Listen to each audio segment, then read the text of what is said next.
heard a single new policy in that speech. It was a safety-first manifesto. Yes, someone asked, didn't they, in the audience, one of the journalists there asked her whether this was Captain Cautious. He said, you know, he made the point that he wants no surprises for people. Serious man for a serious job is the narrative. Well, in the studio, we have political commentators Benedict Spence and Jonathan Liss, who join us now. Now, Benedict, 3 words to describe that manifesto launch from you. Can I just sigh 3 times? No. Can I say, oh my God? Is that acceptable? Steady, stolid, uninspiring is what I go with. Steady, stolid and uninspiring. Jonathan? Safe, predictable, necessary. OK. So okay. I think we're all in agreement here that this was not a whiz, fizz, bang event. And it didn't need to be. There were those sparkles. It didn't need to be. No. Starmer is so far ahead at this point in the campaign. The only way things can go is down. So he just needs to keep that fabled Ming vase in the hands across the polished floor. Although I don't think the floor is that polished anymore. It's more of a sort of a nice carpet now. Well, he can afford to drop it, and it still might not break. Actually, trying to scuff the floor. Exactly, but they're not doing it. Look, unless barring any spectacular Deus Ex Machina, and you know those can happen. We have no idea, but it seems as though Labour can lose a significant chunk of their support at this stage and still win a healthy majority. Obviously, Labour doesn't want to do that, so they're kind of rehashing what they've already said. They're sort of promising not to raise major new taxes. We can have a conversation about whether that's prudent, about actually whether we need new taxes, but at the moment, it seems that they kind of want to. The narrative is rebuilding the wreckage that the Tories have caused, and that's going to be a kind of a campaign of repairing stuff, and after that, you can then go on to renew the country. And yet, Benedict, this is looking at all of the things that are being spent in here, looking at the limited tax rises that the Labour Party has admitted to, there will be, ceteris paribus, a higher tax burden after 5 years of Labour. But also, if we're judging these numbers to be correct, the cuts that were in the last budget destined for those unprotected departments over the next 4 years, they're still taking place. So we're going to get tax rises and some areas of spending cuts. Yeah, where do we hear something like that before? Say, about 14 years ago? I can't remember who it was who brought in sort of similar-ish policies. Do you know what, This is why I think it's very sort of uninspiring, because it does seem to be very much sort of almost keep us on the exact same status quo, but fiddle around the edges slightly. Well, here are some cuts that are already coming down the line. Here are some very small tax rises that are they going to have that much of an impact? If you want to sort of fix the large problems, the structural problems that we have in this country, it doesn't really matter if you're left or right wing. You do need something a bit more bold than simply we're going to fill the pothole. There is nothing really here. How about the planning reform that they keep talking about? I have to say, I haven't read every single word of this manifesto. I've got summaries here. People are going through it as we speak, and we'll bring you all the detail as we comb through this with a fine-tooth comb. But they do talk about making it easier to build stuff in the country. I can't quite see all of the detail. Well, I couldn't see very much detail at all. And lots of people talk about making it easier to build things, and then they go back to their constituencies and they say, thank heavens we've stopped anything from being built. And I think one of the issues that the Labour Party has at this election is, OK, yes, they're going to win a very large majority because a lot of people are fed up with Conservatives. But the same principles still apply. The same people who might be switching from Conservatives to Labour ultimately on a local level don't want things built in their areas. And I think there is an understanding, this is partly why they're being so cautious, that a lot of this Labour support is built on sand until there is something a bit more concrete there for them to show the electorate and say, this is what we've given you, rather than we're not the choice. When you say it's built on sand, are you suggesting that Labour might have its wholly collapse before the election, or are you saying it afterwards? I think in 5 years' time, I don't expect Sir Keir Starmer to still be Prime Minister, or if so, by a very narrow margin, simply because I think without a much bolder plan than what I've seen today, I don't think he can address the structural issues that is done for the Conservative Party. You know what, I actually agree with you on some level. I think that now is the prime moment to be bold, because Labour is never going to have the perfect alignment that it has right now. It could afford to include some policies which are, by the way, quite popular. Nationalising public utilities is actually a popular policy. There's no money. It could afford to do that, and it wouldn't actually lose support. Jonathan, I wouldn't be so sure about that, because Jeremy Corbyn, lots of his policies were individually polling very highly indeed, but put all together in a Emily, bold you've hit the manifesto, nail on the head. British public rejected it. So perhaps Keir Starmer has been cautious for good reason here. It's about vibes. Starmer's vibe is completely different from Corbyn's. It wasn't too long ago that he was being the laughing stock. He was the one who was polling dreadfully. He was the one tanking in the polls. He's turned this around by moving away from those types of policies, surely. Well, no, he's turned things around because the Conservatives self-immolated. Yeah. The Conservatives were riding high, and then they did it all to themselves after Owen Paterson, Partygate, There's a counterfactual here, because I remember the last time the Conservatives self-immolated under Theresa May. They failed on Brexit, they were attacking each other, they were a divided party, but people didn't flock to the Labour Party because it didn't seem safe. Because under Jeremy Corbyn. Right. So these are two things that have to happen at the same time. Oh, I'm absolutely giving Starmer credit, Tom. Starmer would not have been able to consolidate the anger with the Conservatives unless he'd made Labour look, at least on the surface, safe. But here's the thing. You can actually have a policy manifesto, such as in 2017, which Starmer said should be the basis for Labour's prospectus going forward. Not the 2019 manifesto, but the 2017 manifesto, a mainstream social democratic platform with sort of free tuition, etc. So some nationalisation of public services. On that 2017 manifesto, could it not have been the case that it wasn't taken particularly seriously? People looked at the pledges and said, oh, they want to do this, they want to do that, but no one genuinely believed. People thought Theresa May would be getting a 200-seat majority in 2017, so we didn't apply the same scrutiny to the Labour manifesto in 17 that we did in 19. Theresa May's problem was that she was honest with the electorate. She came up with an idea how to pay for social care, and the voters thought, and then said nothing had changed. I don't want anything to do with that.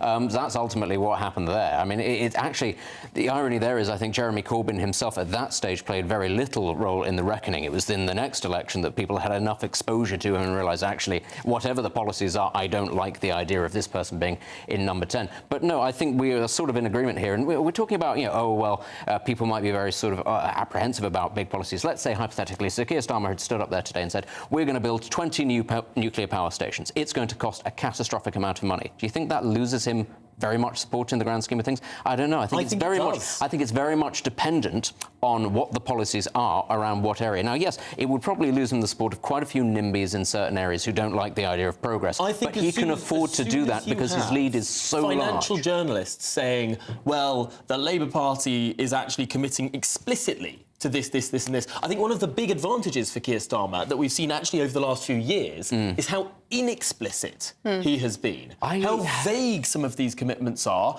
And yes, we get certain guarantees on 3 specific taxes, but a host of 15 other taxes, they're not going to make any commitments on at all. I think if we are going to take the British public as reasonably intelligent, they would understand that sometimes an economy requires a bit of a kickstart, and that they look at it and they might go, well, that will cost an awful lot of money. But right now, we have no money for anything else. Isn't that exactly the point? That people recognise that rebuilding things costs money, and how do we get money? Borrowing and tax increases, obviously growth as well. But I think people do recognise the size of the national debt. That is something I think that really does worry a lot of people. And, whilst we talk about people not necessarily wanting their taxes to move very much in either direction because they recognise the importance of taxes, I think that they'd far rather pursue growth as, saying to people, well, this is something that long-term will spur growth and bring debts down, rather than just saying, well, let's just borrow more in the short term. I do think people they understand the difference. I would like to know what people at home make of it all. gbnews.com/your say is the way to get in touch. We're just going to have a little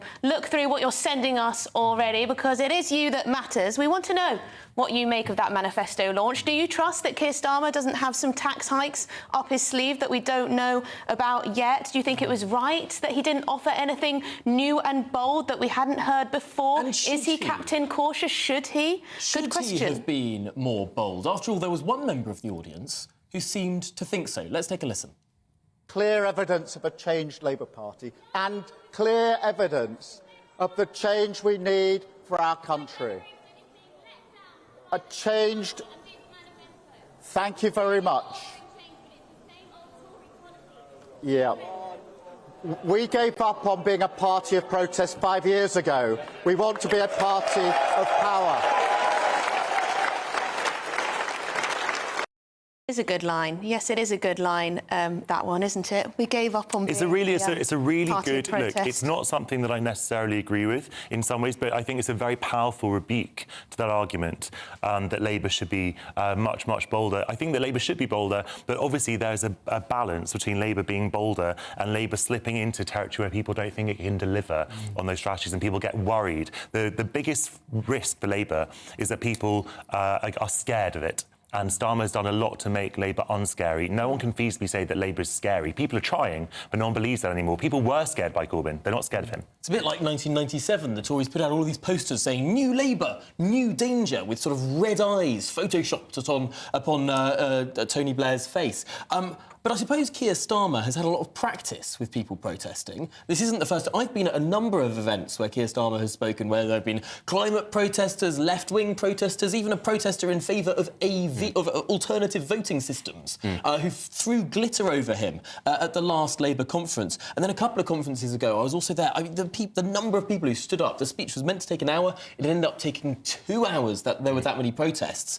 This is a guy who knows how to deal with a protester now. Oh, absolutely. And as you said, the line about not being a party of protest, I think, stings even more for the Conservatives, seeing as they've spent the last 2 years protesting that they can't do anything because of lefty lawyers or the civil service, and they were the ones that have been in government. I think that really does speak to people as saying, actually, yes, we would like a party that is a bit more keen on action and governing rather than just talking about something. And here is this man who just bats away protesters like they're not there. This is, having said that, given the economic and social issues that face the country, as I say, it is going to be a very difficult couple of years for the Labour Party. No matter how good Sir Keir Starmer may or may not be, they are going to struggle on a number of issues. And the fear is that as they start to flounder a little bit, which they will on certain issues, they absolutely will, that they begin to pander more to these sorts of things, these more sort of headline-grabbing ideas. They perhaps lean into a little bit into what, of course, people say are the culture war issues, to get more of a headline, get more of a splash, make it look as if they're making sort of social progress that perhaps doesn't really need to be made, but plays very well with The Guardian.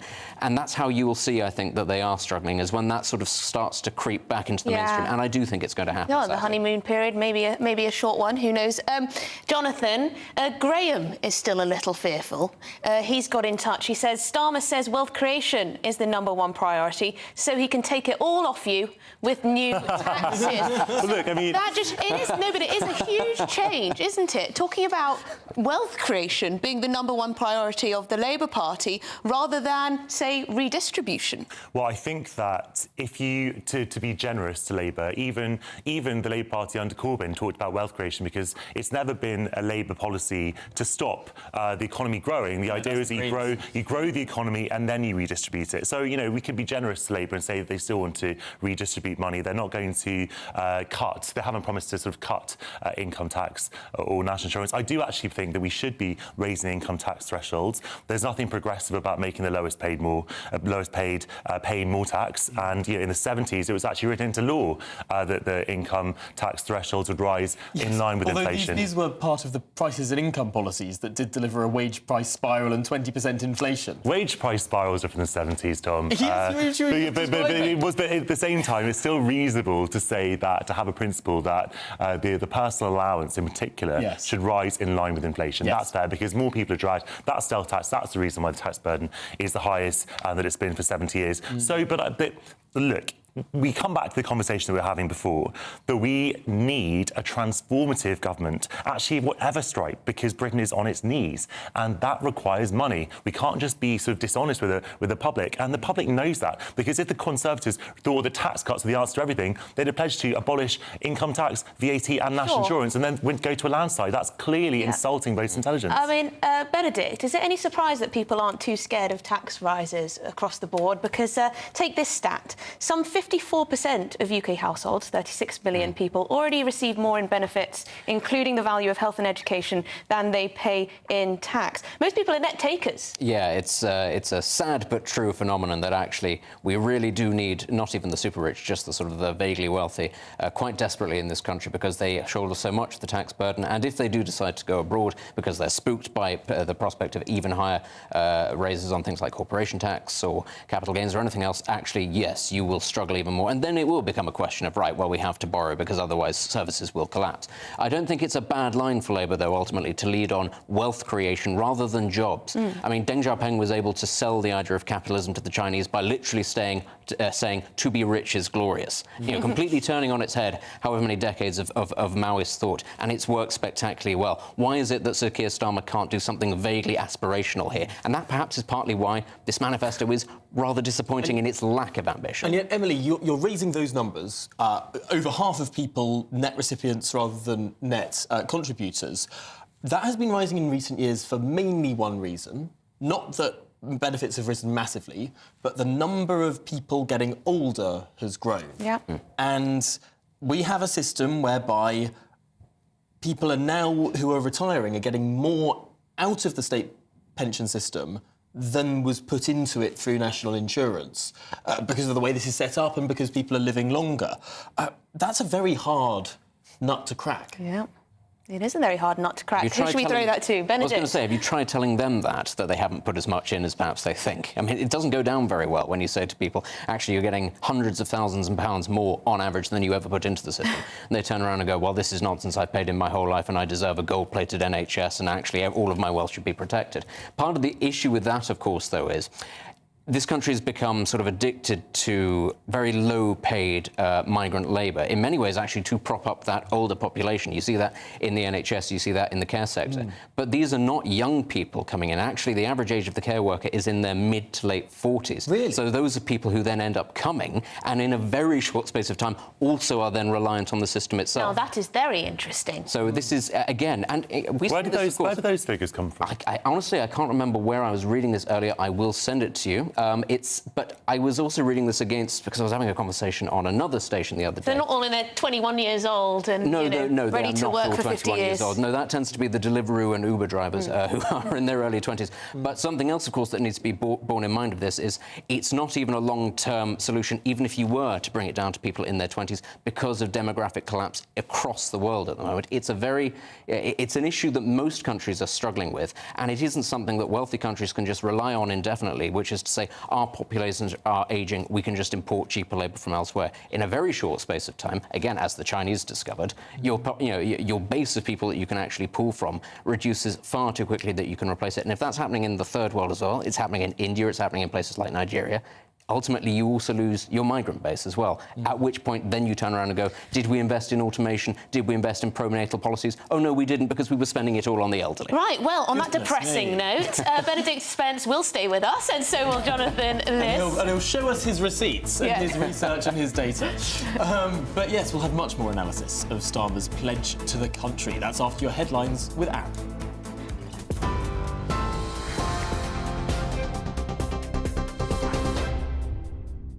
Very good afternoon to you. It's 12:33. I'm Aaron Armstrong.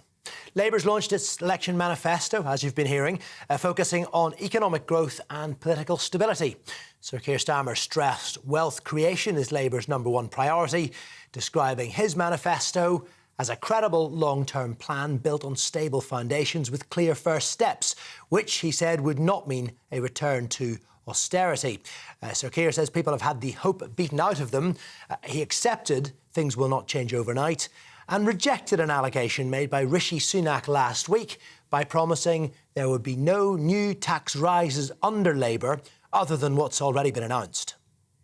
I don't believe it's fair to raise taxes on working people when they're already paying this much, particularly in a cost of living crisis.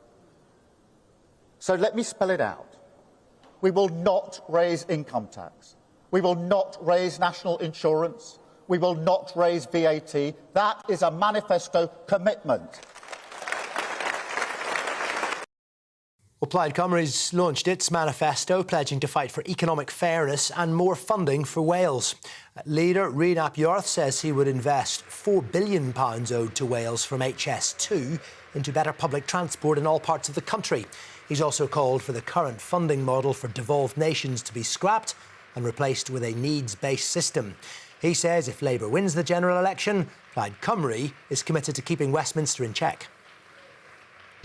But we can influence the change ahead of us, keeping the incoming Labour government in check, not giving them a free pass to take Welsh votes, but then cast Wales's interests aside.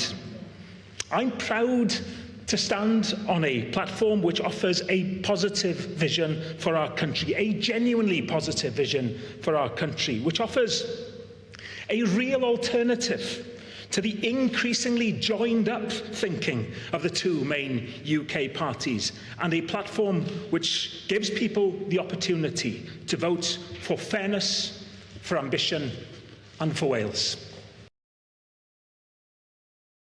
And more general election coverage and all the latest news alerts available. Scan the QR code on your screen or go to gbnews.com/alerts.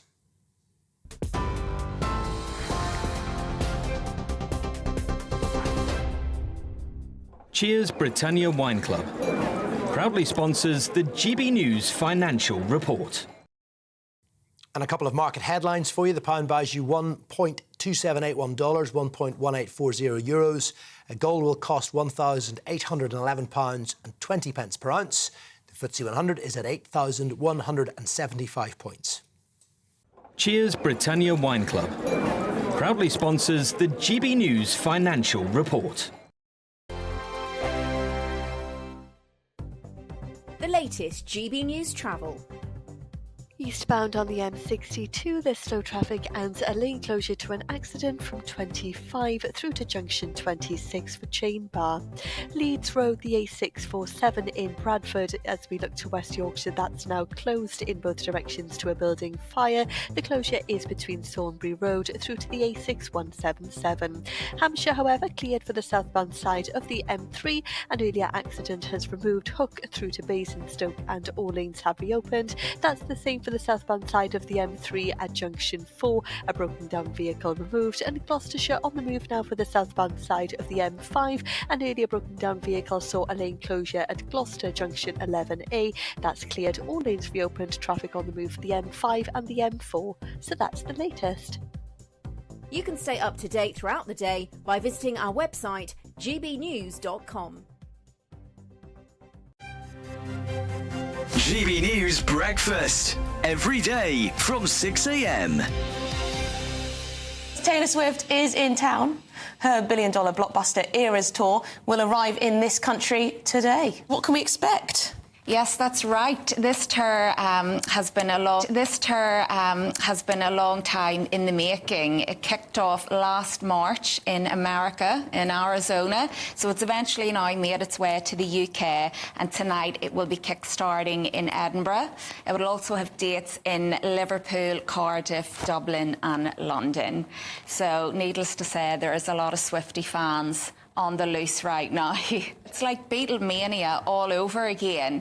But what I love about Taylor, though, is the fact that she exudes empowerment, confidence, and she also is such a good role model as well, I think, for the younger generation. She's always had this wholesome image as well. She writes all her own music, she plays lots of different instruments, and she's just an all-round great performer, isn't she? But she's actually done a whole load of different types of music, hasn't she? She has, that's right. She started off as a country pop singer and she's now transcended into this mainstream music artist, and she's such a massive reach. Like I say, she's toured around America, South America, Europe and now the UK. She's very much a household name, and I mean, I don't think there's anyone out there who doesn't know who Taylor Swift is right now, like her or not. She brings in the money. I mean, think about it, not just the ticket sales, but also all of the hotel accommodation people are booking, or the transport, or the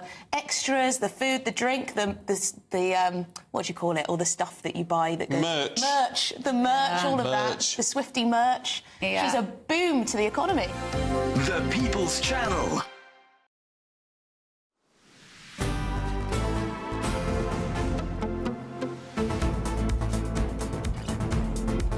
Good afternoon, Britain. It's 39 minutes past 12. Now, Sir Keir Starmer made his pledge to the country at the Labour Party's Manifesto launch today in Manchester. He vowed to prioritise economic growth and stability across the UK in Labour's plan to change Britain. Well, let's cross live to GB News political correspondent Olivia Utley. Olivia, was this Captain cautious? It was pretty cautious. I thought that the moments where Keir Starmer struggled the most in the Q&A at the end was when he was asked by our Chris Hope about illegal immigration. He says, or legal immigration, he wants to get immigration down, but he refused to put a figure on it. And then strangely, the other moment that I thought he struggled was when he was asked what he would do on his first week in Downing Street. Now, that's something that Prime Ministers and Prime Ministers-to-be are normally all too keen to talk about. But Keir Starmer's sort of softly, gently, don't ruffle any feathers approach sort of precludes him for talking about his goals for the first week in office. People have called this the sort of Ming vase strategy. He's so far ahead in the polls. He has this sort of Ming vase, and all his job now is to carry that Ming vase carefully across the floor and into Downing Street. To do that, he's basically going with the most sort of centrist kind of manifesto that you can possibly imagine. In fact, in large parts, it sounded a lot more like a Conservative manifesto, all about boosting growth, very, very little about wealth distribution. He kept saying that he's not going to raise the three main taxes. He's going to make Britain a more business-friendly place.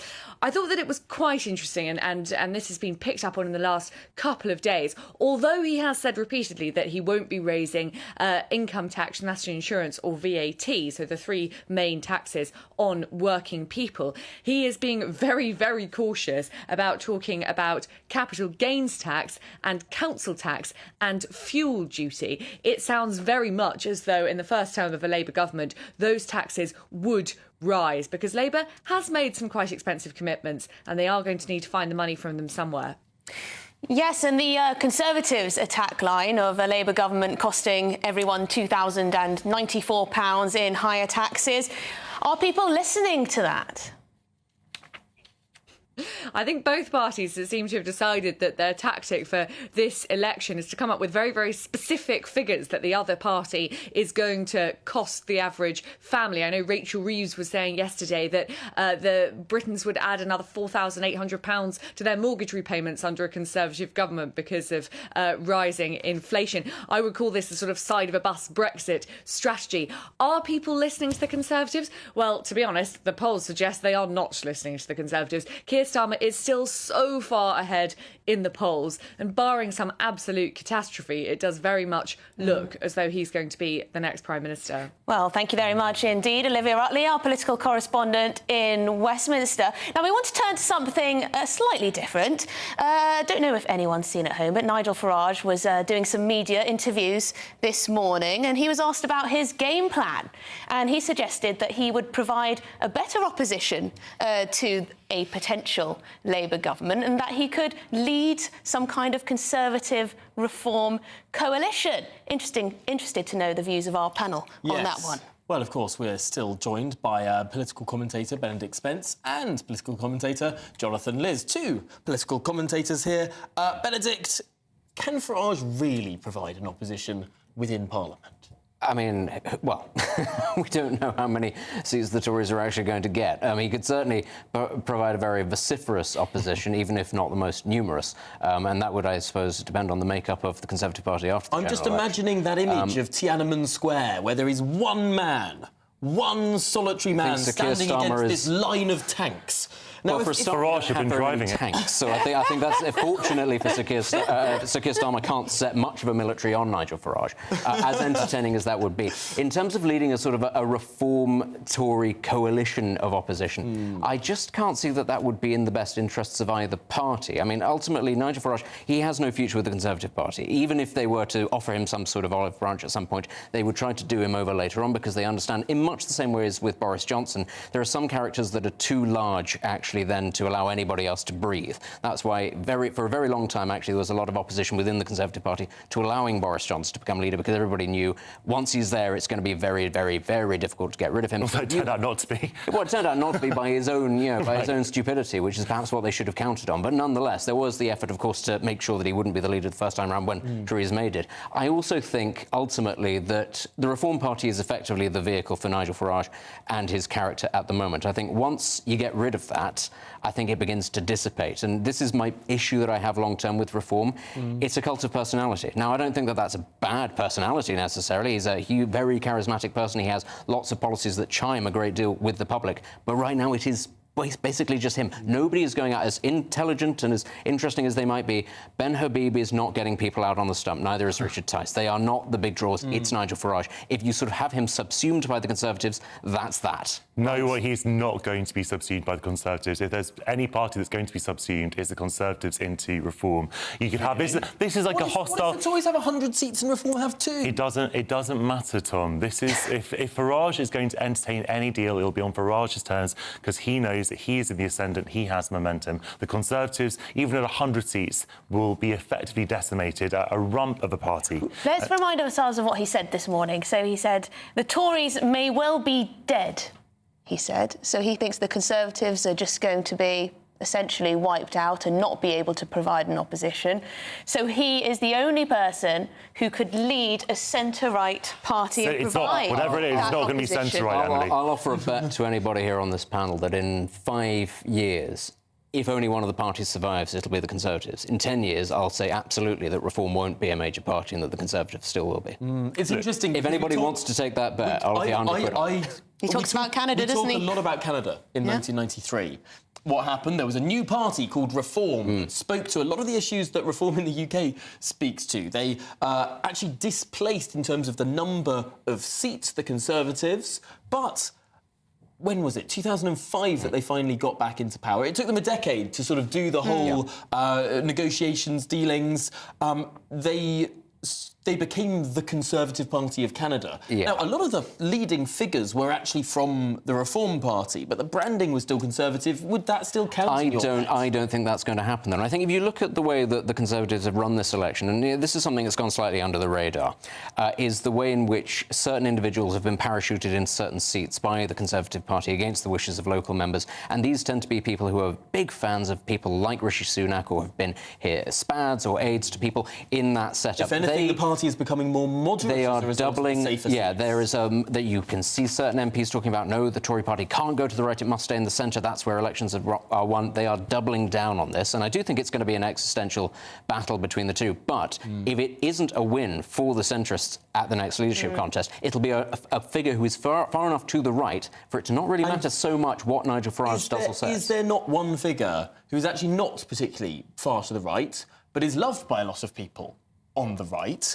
and who has actually been raised by a lot of people on the Tory left as the only man to stop Nigel Farage if this future merger might appear a possibility? John Major.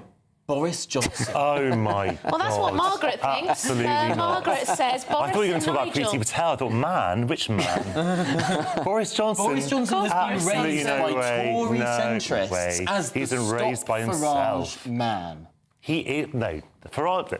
There's no chance that Boris Johnson is getting a sufficient purchase with the British public. He's not getting a second chance. He's having a quite nice life right now, earning an absolute fortune on the circuit. He would do it for his own vanity. Boris Johnson doesn't want to put the hard yards as leader of the opposition. Shaving very sporadically. Yeah, exactly. How many chances did the Italians give Berlusconi until he died? And look what happened. They just kept on giving him more and more. And it didn't work out so well for Trump's about to get another shot at the White House, and he organised a riot outside the... People are very tolerant. Winston Churchill, of course, did a few years on the American speaker circuit. Well, Boris Johnson is leader of the opposition. Johnson is no Churchill, that's for sure. Well, may I just say that Margaret says Boris and Nigel would be an unbeatable team. So there you go. You're not the only one thinking that could be a possibility. Double-headed parties. You just end up with accusations of Tweedledum and Tweedledummer. Right, well, coming up throughout the election campaign, we want to hear from you. Please do let us know what your thoughts are on Labour's manifesto and what you make of what we've been talking about with regards to Nigel Farage. Could he end up leading a Conservative-type party? We'll be reading out some of them after the break. Welcome along to your latest weather update from the Met Office here on GB News. Bit of a soggy one for many out there today. Parts of the east and the far north of Scotland staying dry until later, but as well as turning wet for most, it's also turning very windy in the west thanks to this area of low pressure steaming in from the Atlantic, already bringing rain to Northern Ireland, Wales and southwest England. Eastern England, northern Scotland, so we've seen some sunshine here this morning. It'll steadily cloud over, but generally staying dry here for most of the afternoon. Not just wet in the west, but those winds really quite gusty over southwest England, Wales and parts of the east of Northern Ireland. Temperatures really struggling here. Belfast may not get above 13 Celsius, whereas further east it's a little bit warmer than recent days. 18 or 19. But obviously it feels cooler with the wind and the rain, which will continue to chug northwards into the afternoon and through the evening. The far north of Scotland staying dry and bright until quite late on, actually, but turning damp through the evening rush hour across the central belt, staying soggy across Northern Ireland, gusty winds here too, and for southwest Scotland, blustery for Wales and the Midlands as that rain moves into northeast England this evening. We'll eventually see that rain cropping up in East Anglia and the southeast during the evening as well.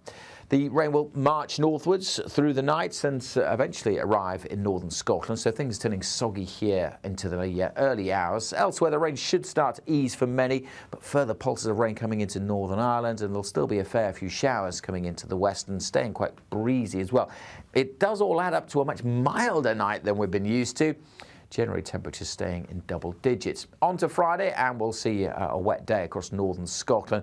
Further rain to come in western Scotland. Elsewhere, well, for many a bright start, but expect showers, heavy showers. One of those days where the weather will be chopping and changing every 5 minutes. Heavy downpours, then some sunshine. When the sun pops out, it will feel a bit warmer than it has done, but when the showers come along, those temperatures will dip. Hi there, I'm Michelle Dewberry, and I'm going to take a second to tell you all about my show, Dubes & Co. We start off with the issues of the day. We then bring in both sides of the argument. We get rid of the disrespect, and then you throw me into the mix. And trust me, I'll tell it exactly how it is. And then, of course, the magic ingredient, you at home. We mix it all together, and what have we got? In my opinion, the best debate show in town. Monday to Friday, 6 till 7 on GB News, Britain's news channel. I'm Patrick Christie's. Every weeknight from 9, I bring you 2 hours of unmissable, explosive debate and headline-grabbing interviews. What impact has that had? We got death threats and the bomb threats on. As time passes, she could have saved Storm. You made my argument for me. My guests and I tackle the issues that really matter with a sharp take on every story. Went everywhere. Something practical could be done. Or I can become something different. Patrick Christie's tonight from 9 p.m. only on GB News, Britain's news channel.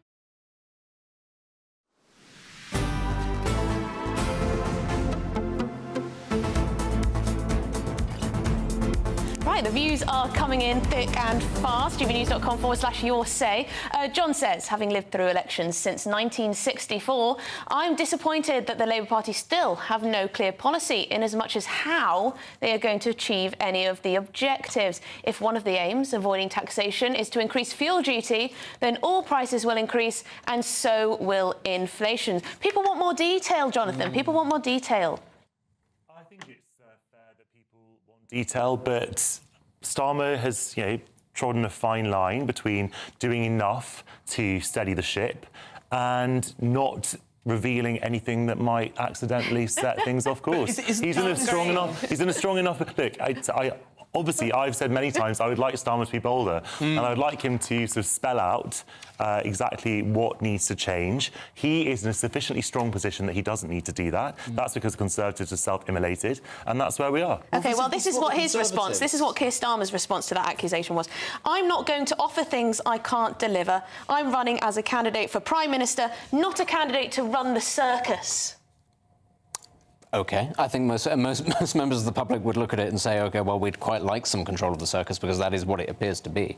Honestly, the thing is, I think Jonathan's right. He doesn't need to, at this moment in time, give people the receipts. And in a way, actually, that's sensible in case he needs to do things that are very unpopular later. This is the Conservative attack of a blank cheque. You don't know what you're going to get. I think that's the one thing that he hasn't said, though, is that there is going to be blank. He's been very, very cautious. And he must have said a lot of his lieutenants that he's sent out, Wes Streeting in particular on the NHS, have been very clear and very consistent, saying there isn't a blank cheque. There's going to have to be reform before there is any money for these things. Now, I think he's been very consistent. Limited time. Let's get to one more view. Richard says, unfortunately, Keir Starmer could promise the world to the population of the UK. However, he's turned around and changed his mind so many times. And ultimately, that is a concern, I think, for some people. Yeah, I think so. So, coming up, keep your views coming in, please do. Coming up, as Starmer sets out his vision, Rishi Sunak, the Prime Minister, is back on the international stage. He's this is all following the D-Day debacle, isn't it? Yeah, he's at the G7 in Italy with the US President Joe Biden. We'll bring you all the very latest. A brighter outlook with Box Solar, sponsors of weather on GB News. Good afternoon. Welcome to your latest weather update here on GB News from the Met Office. Wet weather is spreading its way across most areas today. Pretty gusty too, especially so in the west. And here's the reason why: low pressure ambling in from the Atlantic. The isobars really squeezing together across Wales, southwest England and Northern Ireland. That's where the strongest gusts are. The rain is tracking east. Parts of eastern England still dry at the moment, but the rain will move in here through this evening, and eventually, maybe not till after dark, we'll see that rain cropping up in northern Scotland too. Elsewhere, it should turn a little drier as we go through the second half of the night, and it's going to be a much milder night than recent nights. Temperatures in towns and cities holding up in double figures. It is, though, going to be a bit of a wet start to Friday across northern Scotland, so a very different day to come here compared to today. Soggy conditions, a pretty brisk easterly wind as well. Showers packing into western parts of Scotland. The southeast of Scotland may well start dry and bright with some sunshine. Mixture of sunshine and showers to come for Northern Ireland during Friday, and plenty more showers to come across northern England and Wales as well. But a good part of the Midlands and eastern England should start Friday dry and, as I said, quite a bit warmer than recent mornings. Still quite breezy along the south coast, and as we go through the morning, the clouds will bubble up and the showers will get going. One of those days where 1 minute you're caught in a heavy downpour, the next minute the sun is out. So a really changeable day. The brisk breeze means the showers should zip along, but they will be quite heavy when they do come along. Between the showers, though, quite a bit of sunshine and temperatures creeping up a little bit, back closer to the average for June, maybe up to 20 in one or two places. Still plenty of showers to come and go as we go through Friday evening, so bear that in mind if you're heading out. More wet weather working into Northern Ireland at the same time, all circulating around a big area of low pressure that is sticking around for the weekend. So sunshine at times, lots more heavy showers to come on Saturday and Sunday. Goodbye. That warm feeling inside from Boxed Boilers, sponsors of weather on GB News.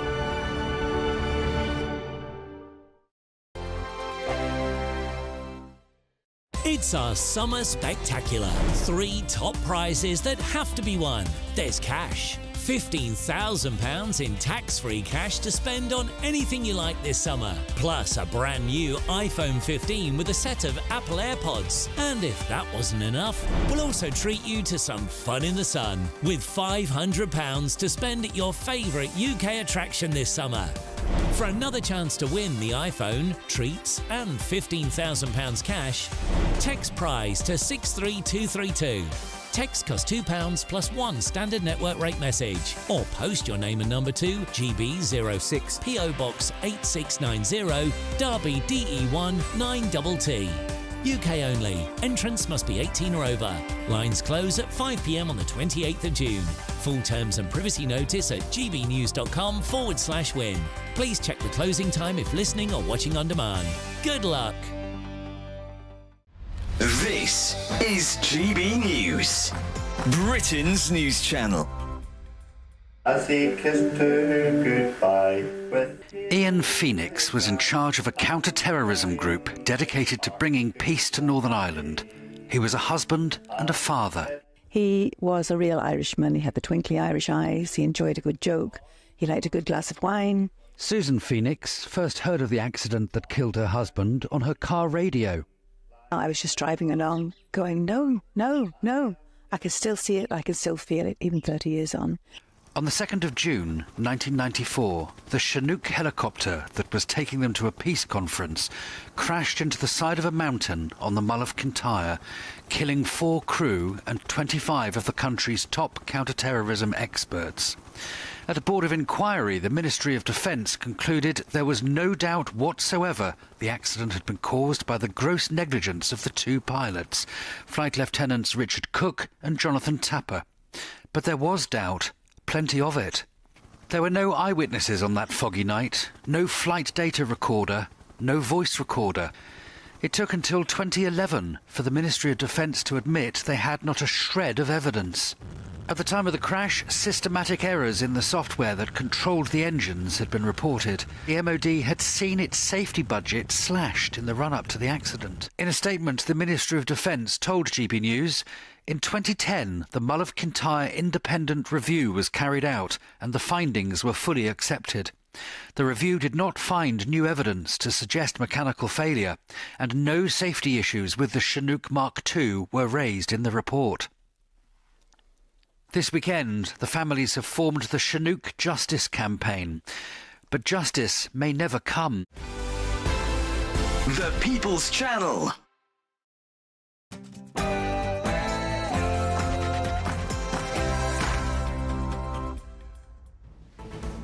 Well, good afternoon, Britain. It's 1 o'clock on Thursday, the 13th of June. I'm Emily Carver. And I'm Tom Harwood. Now, Labour launched their general election manifesto today, didn't they? We've heard from Keir Starmer as he pledged his plans to ensure economic stability, growth, cutting NHS waiting times and reforming planning rules to build 1.5 million new homes. Stability and change.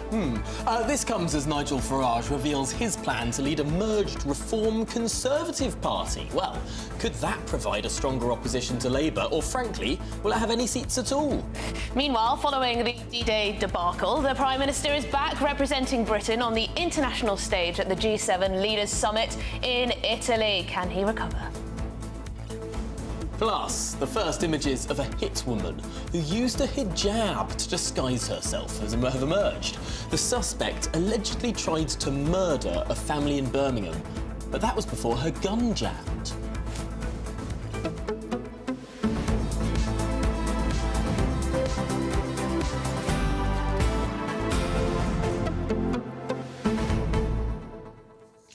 Keir Starmer had a message today.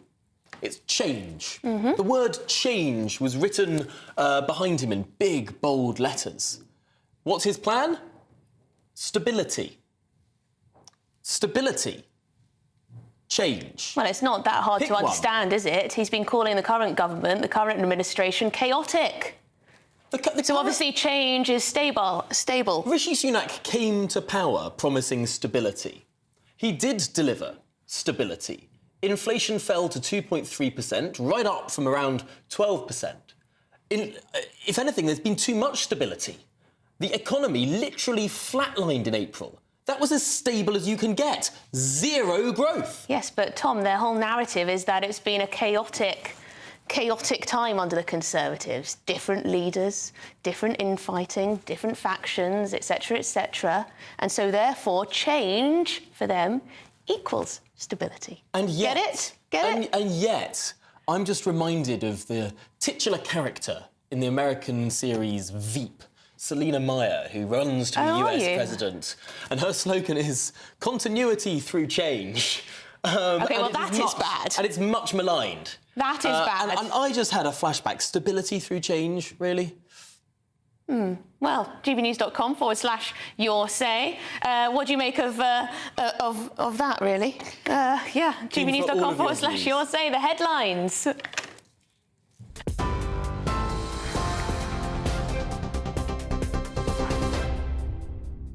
Hello there, good afternoon to you. It's just after 1 o'clock. I'm Aaron Armstrong.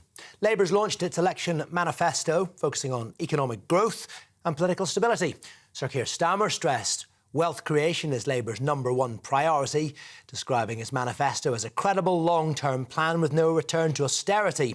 Now, after he was briefly interrupted by a protester, Sir Keir rejected suggestions of higher taxes, insisting there would be no rises under a Labour government.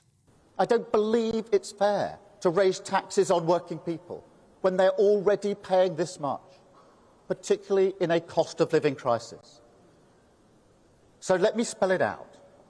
We will not raise income tax. We will not raise national insurance. We will not raise VAT. That is a manifesto commitment. Meanwhile, in Cardiff, Plaid Cymru launched its manifesto, pledging to fight for economic fairness and more funding for Wales. Leader Rian ap Iorwerth says he would invest £4 billion owed to Wales from HS2 into better public transport for the whole of the country. He says the current funding model for devolved nations should be scrapped and replaced with a needs-based system, and has promised to keep Westminster in check if Labour wins the election. But we can influence the change ahead of us, keeping the incoming Labour government in check, not giving them a free pass to take Welsh votes, but then cast Wales's interests aside. I'm proud to stand on a platform which offers a positive vision for our country, a genuinely positive vision for our country, which offers a real alternative to the increasingly joined-up thinking of the two main UK parties, and a platform which gives people the opportunity to vote for fairness, for ambition and for Wales. Well, Rishi Sunak has left the campaign trail to join world leaders at a meeting of the richest G7 nations in southern Italy. The US President Joe Biden's expected to urge fellow members to support ceasefire negotiations in Gaza and encourage the Hamas terror group to accept a proposal backed by Israel. The gathering is also expected to discuss the growing threat posed by Iran and a boost in funding for Ukraine in its war against Russia. The Gambling Commission's investigating reports one of Rishi Sunak's key aides placed a bet on when the election would take place just 3 days before it was called. Craig Williams served as the Prime Minister's Parliamentary Private Secretary. He admitted to, in his words, putting a flutter on when the election would happen some weeks ago, but says he doesn't want routine inquiries to distract from the campaign. Now, Britain's welfare bill is expected to rise by more than £20 billion a year by the end of the next Parliament. A report from the Resolution Foundations found that's being driven by almost entirely by pensioners and those with a health condition, with the overall cost of welfare bigger today than at the beginning of the financial crisis in 2007. Spending on the state pension has grown the most, followed by disability and incapacity payments, while benefits not related to health or housing have fallen. Both main parties have committed to the triple lock pension rise, although the Conservatives have pledged to cut spending by £12 billion a year. Cancer Research says more than 380,000 patients haven't been treated on time over the course of almost a decade. The charity found a key NHS target where 85% of people start treatment for their cancer within 62 days of a referral was last met back in December 2015. The Royal College of Radiologists says delays in care are becoming routine, reporting a 30% shortfall in radiologists and a 15% shortfall in oncologists. The Conservative Party says cancer survival rates continue to improve in the UK and has pointed to its plan to improve technology in the NHS. Finally, Wizz Air has once again been ranked as the worst airline for delays, despite a recent surge in fares. And the budget carriers' departure from UK airports were on average more than half an hour behind schedule last year. That's according to the Civil Aviation Authority. It means Wizz recorded the worst punctuality for UK flights for a third consecutive year. More on all of our stories available by scanning the QR code on your screen or going to gbnews.com/alerts. Now back to Tom and Emily.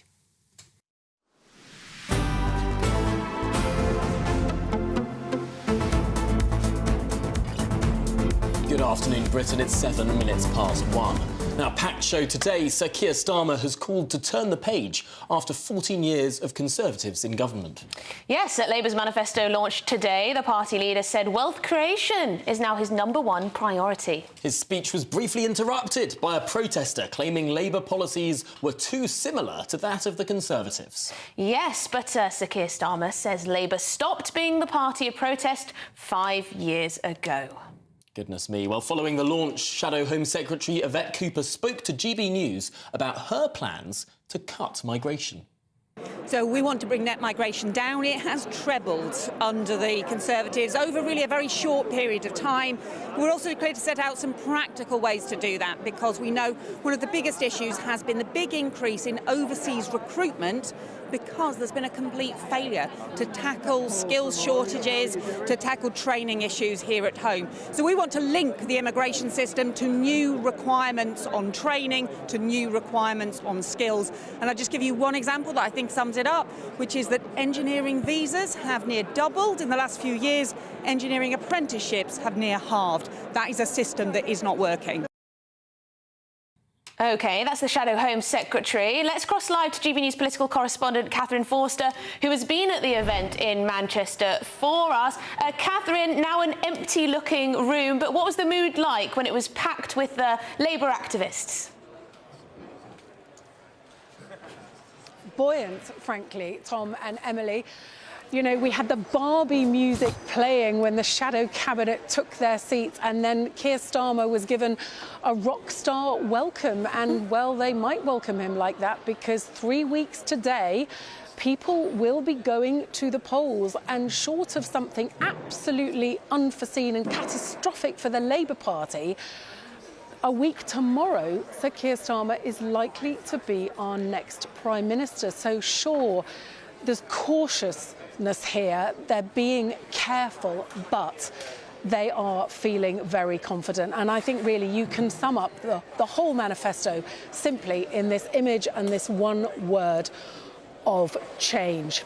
Change. It's written absolutely everywhere, because they feel that so many people, after 14 years of, as they put it, conservative chaos, have simply had enough and are ready to give Labour a chance. Now, the manifesto, about 133 pages, dozens of pictures of Sir Keir Starmer looking authoritative and prime ministerial. Even, here we go, he's at the D-Day commemorations talking to Volodymyr Zelensky, when of course we know that the current Prime Minister was not there. He was asked about the manifesto not having any real surprises, and he said, look, it's not about rabbits out of a hat. This is not a pantomime. I'm running as a candidate to be Prime Minister, not a candidate to run the circus. So he's having none of this argument that he's a bit dull, it's all a bit boring.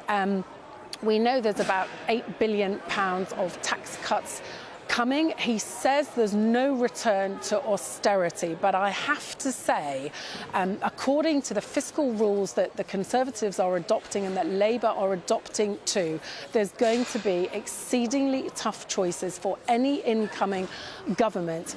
Tax rises, cuts to unprotected public services like the courts, like local councils, etc. You know, so whoever gets in, there is going to be a very difficult months and years ahead. So the change that Labour are promising and the growth that Labour are promising, we're hearing that again and again, aren't we? Wealth creation, all about growth. We used to hear a lot of that from Liz Truss, but of course we know growth takes a very long time to develop. It's not something that you can just click your fingers and magic up. Baby, you can find me under the lights. Diamonds under my eyes. Turn the rhythm up. Don't you want to just come along for the ride? Ooh, my outfit's so tight. You can see my heartbeat tonight. I can take the heat, baby, best believe. That's the moment I shine. Ooh, It's not exactly things can only get better, is it? You know the Barbie soundtrack just as well as I do, Tom. My goodness. No, it's not. That wasn't the music for Sir Keir Starmer. I have to say it was the shadow cabinet, You're a but nutter. it just struck me. I can't remember what the music was for Sir Keir, but yeah, the mood here. They are very optimistic, and you know they've been out of power for 14 years. They think they're going to get back in. OK, well, thank you very much indeed. Catherine Forster, political correspondent there in Manchester, in a now empty room. That was quite the performance, Tom, there. It was a dramatic reading of A dramatic reading. Barbie Dance Not the to Night music, song. not to music. No. Do you know what, though? I think it's important to dig into the manifesto a little more. You know, things like the Race Equality Act that will make sure that businesses not only do gender pay gap reporting, but also disability and ethnicity pay gap reporting. These are the sorts of things that the government want to introduce, the incoming Labour government, if they are elected, that is. Votes for 16s, House of Lords reform, House of Commons reform, constitutional reforms. There's a lot to get our teeth stuck into. Yeah, and I think a lot of businesses perhaps haven't wagered the new compliance duties they'll have, because lots of businesses will say it's fine to have one of these race acts because they don't discriminate and whatever. But you're going to have to prove that to the government. Yeah. You're going to have a whole new department of HR compliance whereby you go through all of the characteristics of everyone who works for you and submit reports to the central government, perhaps. I mean, that's an expense on business that I'm not sure sounds particularly pro-growth. Yes, and more devolution. To an extent, at least to mayors, and we know that most of the mayors now are Labour. Although, there is some suggestion that this devolution could be precisely the other way round. So if, for example, significant planning projects are taken away from local councils and given to the regional mayors instead, they might have more of an eye to growth than just saying that there's some local opposition to this thing so it won't be built. OK. Well, Plaid Cymru also launched their manifesto today. The party's leader, Rhun ap Llywydd, has called for more funding and economic fairness for Wales. Well, GBNews political correspondent Olivia Utley joins us now. And Olivia, Plaid Cymru perhaps haven't had a lot of attention in the general election so far. What are they saying? Well, essentially, Plaid Cymru, who is the opposition in Wales, is trying to take the ground that Labour have left. And what I mean by that is Labour, in their manifesto, are very, very clearly trying to seize the centre. They're trying to get those Tory votes, which leaves a gap for parties like Plaid Cymru to become the party of the left. And that is exactly what they tried to do in their manifesto today. They accused the Labour Party of their manifesto of being austerity painted red. And they promised that they would do things like decriminalise the softer drugs. They said that they wouldn't want to renew Trident. It sounds a bit Jeremy Corbyn-esque there. And they promised to add £20 to child benefit. This was a much more left-wing manifesto. And what they're asking is for Welsh voters not to give Labour an easy ride straight into government. They want to put up some sort of opposition. And to do that, they're being the party of the left. It's actually very similar to what the Liberal Democrats are trying to do in England. No, it is a very, very interesting proposition. Of course, in 1997, we saw Plaid Cymru gain some ground, but they've always struggled to get more than around 3 seats. Are they actually going to be a significant player in the next Parliament, or is this all just leading up for what they are actually setting their eyes on, a future Welsh Assembly, Senedd election? It does feel more like they are focused on the Senedd election. I mean, to get anywhere in this Parliament, they would obviously be having to work with another party, potentially the Green Party. But again, it doesn't look as though the Green Party is getting massive momentum in this election either. It does sound as though they are not too focused on a general election. They're more focused on a possible Senedd election. I mean, that said, they are proposing these very left-wing ideas. It could be that what they're trying to do, if they do manage to build up votes, even if they don't actually get seats out of it, even if they're just sort of splitting the Labour vote, it could persuade Labour to be sort of pushed to the left in Wales, which is something that the party would like to see as well. Obviously, Plaid Cymru traditionally is the party of Welsh independence, but yet again we saw almost no mention at all of Welsh independence in that launch there. There is just no real appetite for it in Wales electorally, and that is really probably what's ultimately holding Plaid Cymru back in the polls. Well, thank you very much indeed, Olivia Utley there, our GB News political correspondent. I mean, they've been in the 7-part debates. They have. Yes, Rhun ap Llywydd has been perhaps not making the biggest splash. I think, if anything, in 2015, everyone sort of said, oh, we quite like the Plaid Cymru leader at that time, Leanne Wood. She made quite a name for herself in that 7-way debate. I'm not sure that Rhun ap Llywydd has particularly made the same splash, although he did used to work for the BBC for quite a long time, but he took over the leadership around last year. Oh, well, let's get reaction to Labour's manifesto with Chief Secretary to the Treasury, Laura Trott. This is Labour's tax trap manifesto. It only contains tax rises, no tax cuts. Under Labour's own published figures, it will take the tax burden to levels never seen before in this country. And that doesn't even include the £2,000 of taxes which they're going to levy on every working family across the country. So it's not actually so much what is in this manifesto, is what's not in this manifesto, because Labour have not ruled out taxing your home, your car, your pension. Everyone at home needs to be very, very clear. Their taxes will rise under Labour. The Prime Minister's PPS, Craig Williams, we found out that he bet on the general election the date it was going to happen. When did you learn that he'd done this, and do you think he should be suspended as a candidate? Well, look, the Foreign Secretary, I think, dealt with this morning. I know there's an investigation ongoing, so I shouldn't say any more. I think what's important today is the dividing lines that we're setting up on tax, on immigration, on energy security. What is clear is that the Conservatives have a plan for this country, and Labour Party have no plan other than putting up your taxes. There's Laura Trott's view. It's very difficult for the Conservatives to continue on this tax line, that Labour will increase your taxes, because Keir Starmer and Rachel Reeves continue to insist that they will not. Although they haven't 100% ruled out tax rises, they continue to say no plans. There are two things here. There are the tax rises that they've specifically ruled in the manifesto, and we keep going over them, whether they're extending the windfall tax or the private school tax. There are lots of taxes that might have knock-on effects. Anyway, those ones that they have admitted to raise the tax burden, according to Labour's own costings, by 2028, it raises the tax burden by over £8.5 billion. That takes it to 37.4% of GDP. Now, for the history buffs amongst us, we'll know, of course, that in 1948, that's the most recent record of the record high on record of tax in the UK, 37.2%. So actually, this is 0.2% higher than the highest tax burden on record. The Tories are promising the highest tax burden in 70 years. The Labour Party is promising the highest tax burden ever. That's well, the choice. That may be the case, but I suppose that they will say to that that they'll be growing the economy. So no, it won't be such a huge chunk of GDP. So there you go. Make of that what you will. gbnews.com/your say. We'll get to some of your views. But coming up, we're going to be hearing from GB News voices across the country, finding out which manifesto appealed to you most. We're also discussing the rather peculiar story of a suspect who allegedly tried to murder a family in Birmingham before her gun jammed. She's been called the hijabi hitwoman.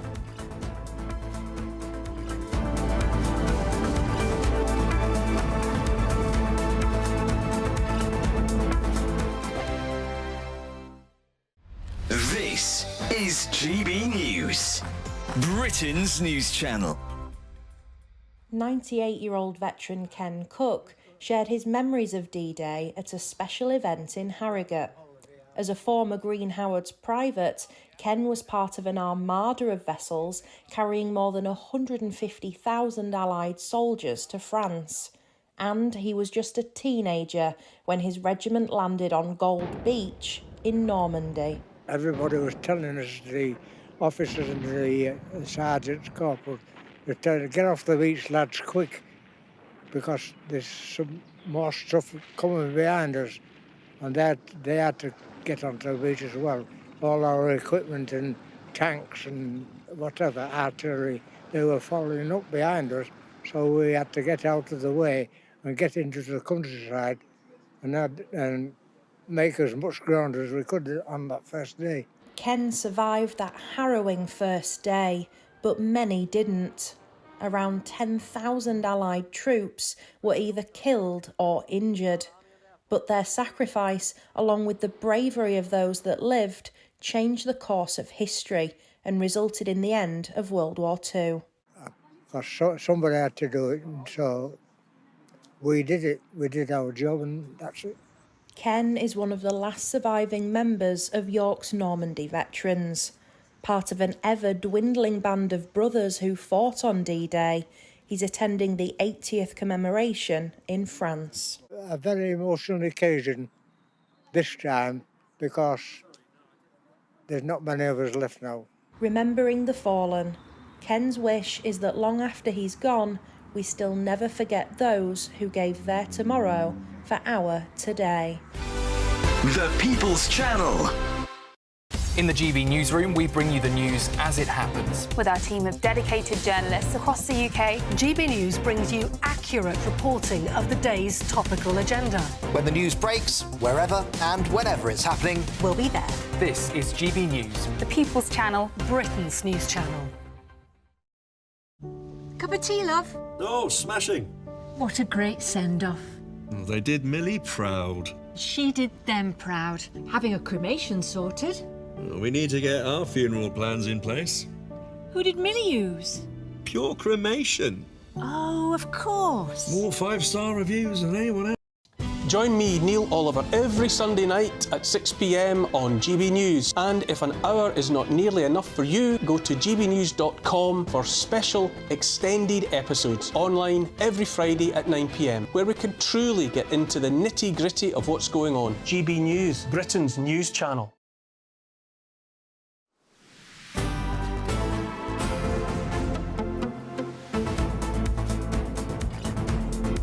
good afternoon, Britain. It's 24 minutes past 1. Now, we want to hear what you really think. Has Labour won your vote with the manifesto pledges? Well, we're joined now by some of our GB voices. I'm delighted to say Adam Jekyll's a retail manager from Leicester, Nicola France, a self-employed interviewer from Henley-on-Thames, and Phil Arnold, a retired gas manager from Sheffield. Oh, this is fantastic. You're all from all across the country. Who should we start with? Nicola, let's start with you, ladies first. Nicola, what did you make of what you heard from Sir Keir?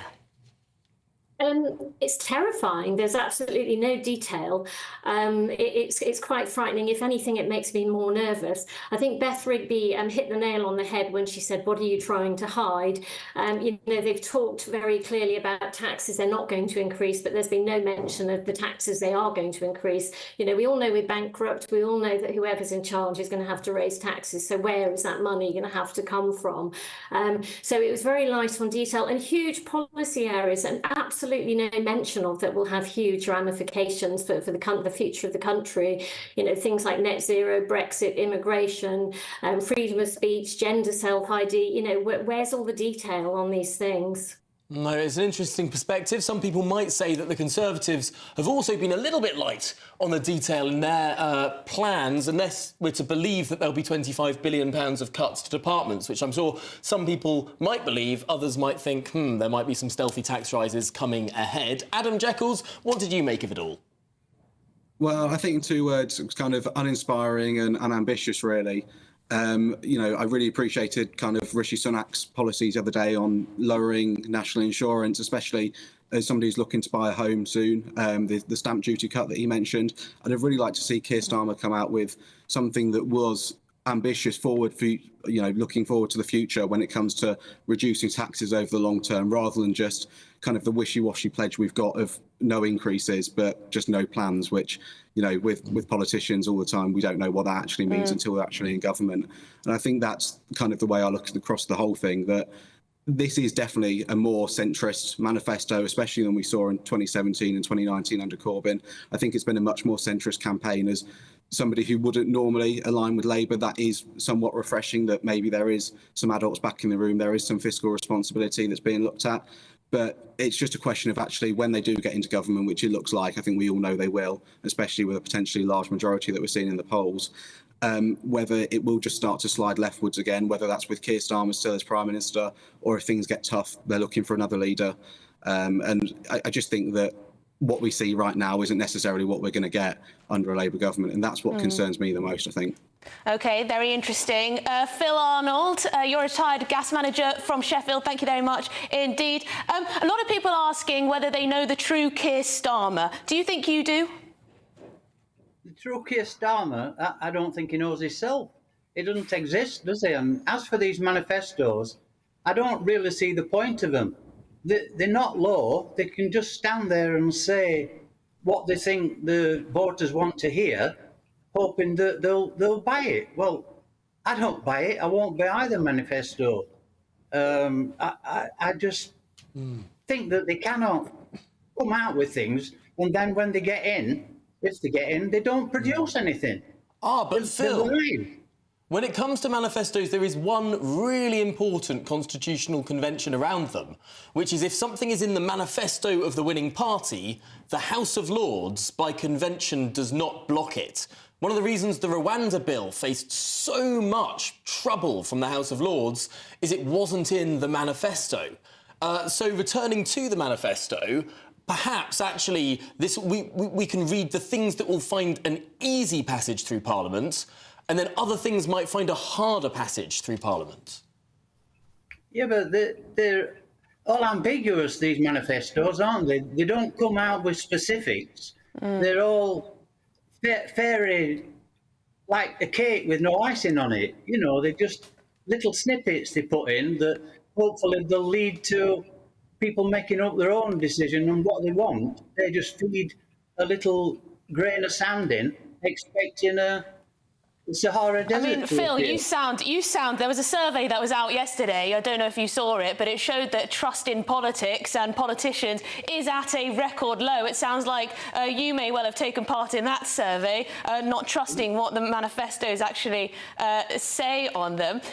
Adam, quite young, I think it's fair to say. You look young down the line. Labour is polling very well among the young. I think the Conservatives are at rock bottom. Last thing I saw, I thought it was about 8% of 18 to 24-year-olds. Are you still considering the Conservatives? Have you made your mind up? To be honest with you, I think that none of the parties are really coming forward with a solid proposal of looking what we're going to do long term. I mean, don't get me wrong, a lot of the Labour policies amongst other people my age might sound popular in the short term, but actually the impact they're going to have on us long term isn't, it's not a viable solution. I mean, just talking about the one that they've discussed, votes at 16, it might poll popularly, but actually, is it going to have a significant impact when we're looking at getting mortgages in the future, when we're looking at kind of the tax burden we're having to pay? I mean, I work at the minute, but a lot of people my age, they're still in university. They're not working these full-time jobs that are going to require them to pay to pay into the system so much. And when they do actually start getting those paychecks and starting seeing the tax potentially rising, then that's not going to be as popular policy. So I think, look, it is upon the Conservatives and all the other parties to come to us with a really solid manifesto for the future to say this is how we're going to sort out the problem of the government deficit, getting that tax burden back down, because everybody points it out, we say it time and time again, the tax burden is at the highest it's ever been, and that's just not a positive future that I'm looking forward to buying a house, to working in this economy. And I think it's upon them to really come up with something solid. Sorry, Phil, were you just coming in there? Let's bring Nicola in. Let's bring Nicola in because she needs a second time to speak because we're running out of time. Nicola, what are your friends and family telling you? Have the people around you, have they made their minds up? Are people still floating voters out of your friends and family? Some of them have. I mean, I would say that pretty much everyone I know is totally disenchanted with politics. Nobody believes a word that any of them say, frankly. What's written in each and every one of their manifestos. Will they deliver? I doubt it. There's no trust. Some people have made up their minds whether they've actually, whether they actually have any real knowledge about what the party's like and what they intend to do. I don't know. But yeah, there's a real disillusionment out there, I would say. And Nicola, looking at what has happened over the last 3 days, we've got the major manifestos from the two major parties. Do you think it will have changed a single thing about this election campaign? We're now halfway through this election campaign. Goodness me, I think a lot of us are kind of hoping it will end sooner rather than later.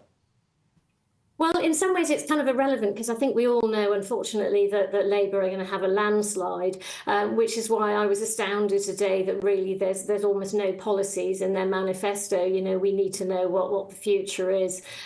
So I think just, looking at the other manifestos, it's almost...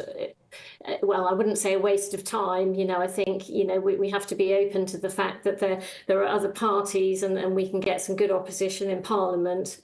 Yeah. Well. And Phil, just quick words because I cut you off. Have you decided who you're going to vote for, yes or no? Oh, yes. He has. Yes. He has. He's made up his mind. Oh, OK, well, there you go. That's another option, of course. Thank you very much to you all. Nicola, Phil and Adam, good stuff. Coming up, Rishi Sunak is back on the international stage with G7 leaders.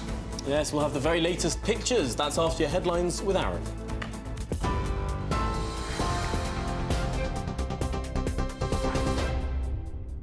It's 1:33. Good afternoon to you. I'm Aaron Armstrong in the GB newsroom.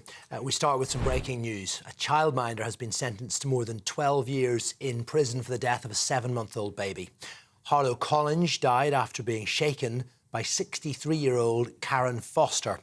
The infant suffered severe brain injuries and was taken to hospital, but died several days later. Foster, who was found guilty of manslaughter, was a registered childminder, but was breaking Ofsted rules on the number and ages of children that should have been in her care.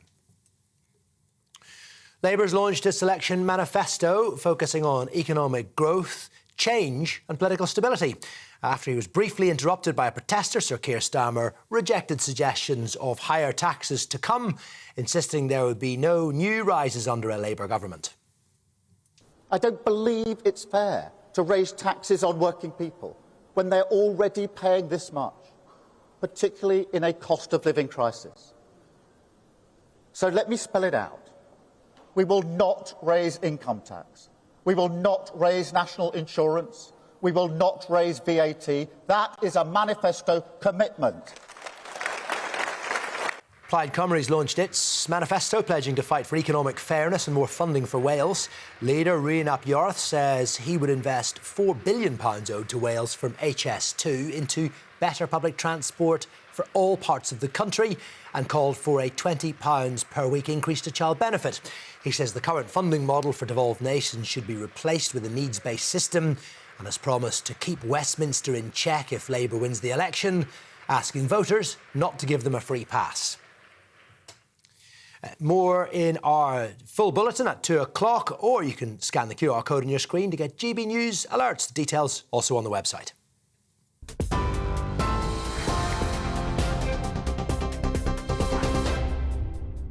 Cheers Britannia Wine Club proudly sponsors the GB News Financial Report.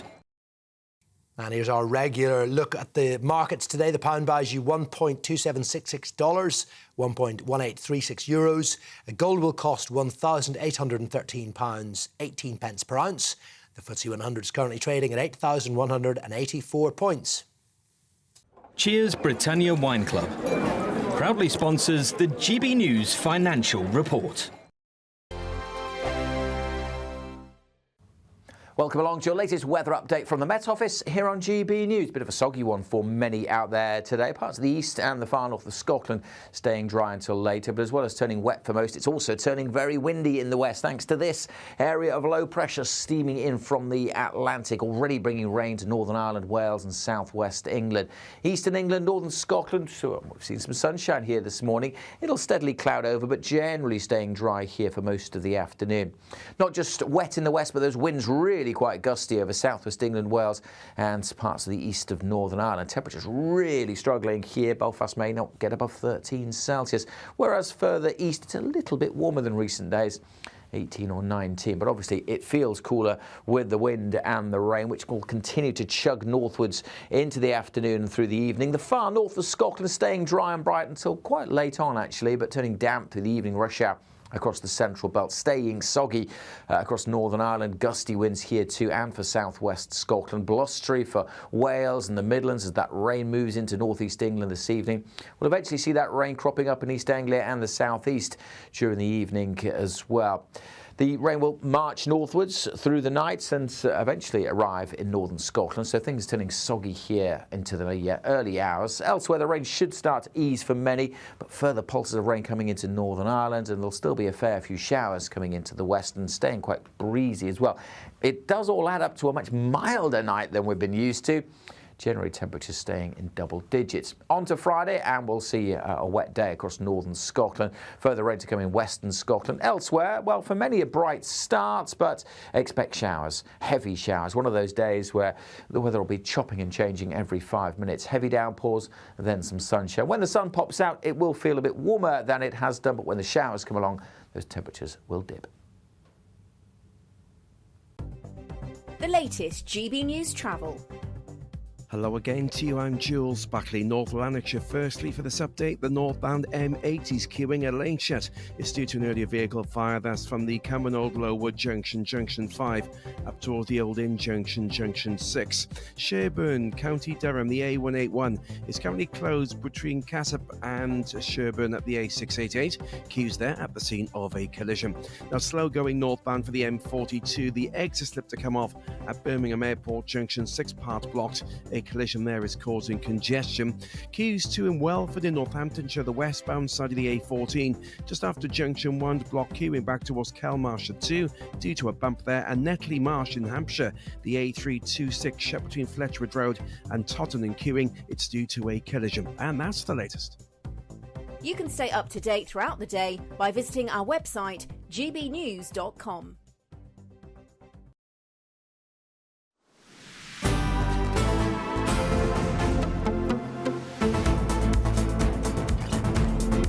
Good afternoon, Britain. It's 39 minutes past 1.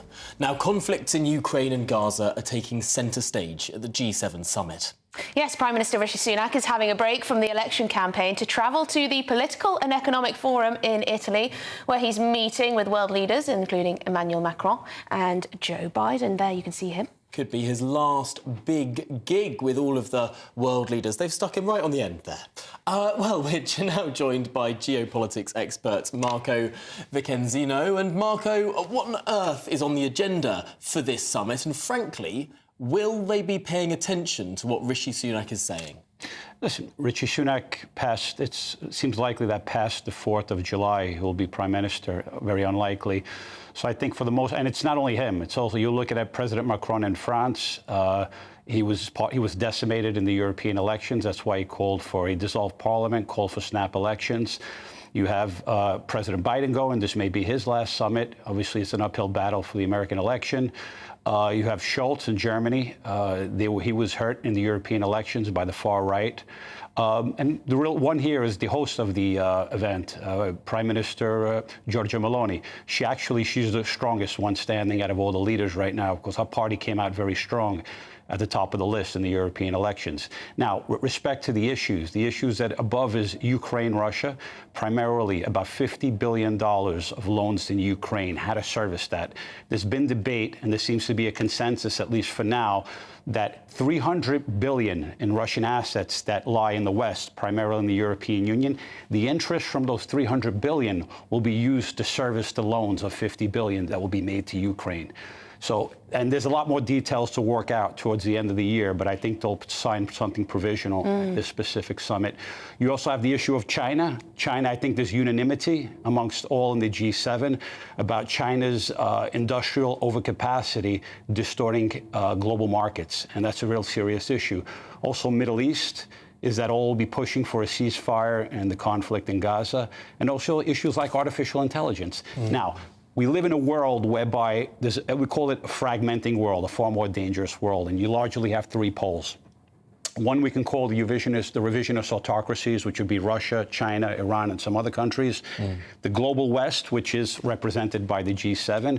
And then what people call the global South, I refer to as the global rest, which is 140 countries, each with their own interests and differing interests. Now, the G7 has often been accused of being elitist. Hence, what the G7 does is that it's trying to reach out to that global rest. They're inviting the leaders of developing countries like India, Brazil, Argentina, Turkey also. So they're trying to put up a face. But the thing is, the key thing to understand is that in these three poles, the G7 is struggling right now. Yeah. And the level they want to show is unity, strength behind Ukraine. But once again, domestically at home, many of those leaders may not be there within a year. But Marco, you mentioned Brazil and India specifically. These are two countries that are members of BRICS, which, of course, isn't a formal organisation, or it was becoming slightly more of a formal organisation with regard to links between China and Russia and India and Brazil and the rest of them, South Africa as well now. But crucially, where do these two rising powers sort of fall between those two poles? And have the recent election results across Europe and the likely election results in the United Kingdom as well weakened the status of some of these players in Italy today? Yes, I mean, it weakens the hand of the UK. The US remains, once again, it's up for grabs, this election in the US, so it's not looking good for Biden. I think for the West in general, there is a lot of issues that their internal politics are weakening their strength as a unit, as that global West. In terms of, we're talking about, we can call them the middle powers, countries like Brazil, Argentina, Turkey. There's two key organizations that they have a representation in. One is the BRICS that you refer to, and the other one is the G20. And those are two important forums. The BRICS is, once again, Brazil, Russia, India, China, South Africa, and they've invited others. The debate within the BRICS is two ways. The Chinese are trying to use the BRICS as something that they can push forward their agenda internationally. While on the other hand, within the BRICS, you got countries like India and Brazil that are trying to push for a greater economic representation in the world for the countries within the BRICS. So you have primarily China leading one pole within the BRICS and India leading another pole within the BRICS with the support of Brazil.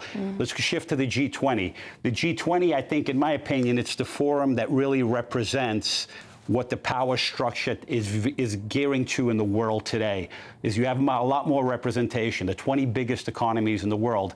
And at the annual G20, there's actually a lot being discussed. Obviously, there's not going to always be unanimity in the G20, but I think it's the most important forum because it's where you have the greatest representation of countries, of the real reflection of global politics around the world, while the G7 represents that global West. Once again, revisionist autocracies, global West, and the global rest, represented by more than 140 countries. We're living in a very difficult, fragmenting world, and it's not getting any easier.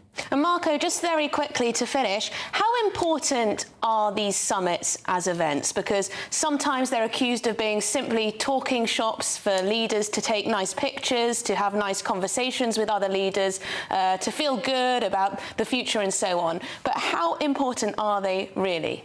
It depends the specific time in history or that specific moment. Most times, the agendas are set in advance. So when the agendas are set in advance, these summits become a formality, like you're pointing out. But during times of crisis, like we have now, we have in a world of multi-crisis, these summits are very, very important because you have things that are changing on a daily basis, moment by moment. And by the time when the agenda is set to the actual summit, things can be very different. So these summits in times of crisis play an extraordinarily important role when these leaders are able to meet face to face. OK. Well, thank you very much indeed for your expertise, Marco Vincenzino. Very good. Now coming up, the latest from an international manhunt underway for an alleged American hitwoman after a botched revenge killing. You won't want to miss that. Nana Queer, weekends from 3 p.m. His highly rated book details the moving story of how he found his birth mother. I'm pleased to say, of course, I'm joined by the legend that is Andrew Pearce. Hello. Lovely to be back on your show. Oh, my goodness. Oh, yeah, that was the first time I got you on my show. I think the first time I ever worked on GB News was on your show. I couldn't believe it because I used to listen to you all the time on LBC. Right. But you found time to write a memoir. I actually started writing it during lockdown.